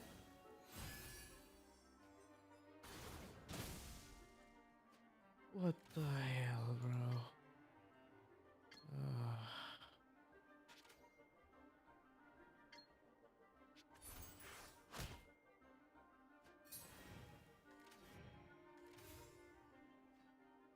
You know what?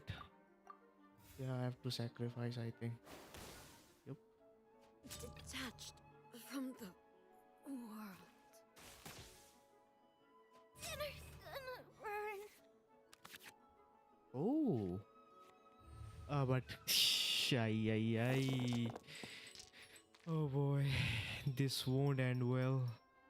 This won't end well.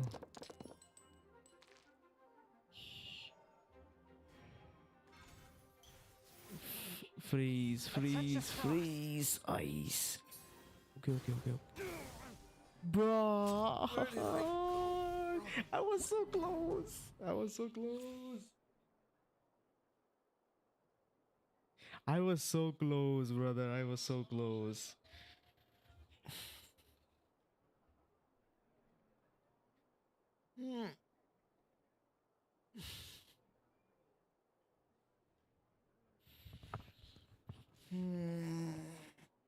What time is it?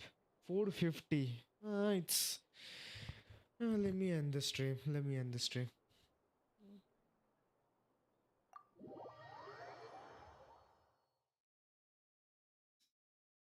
Don't be too disappointed.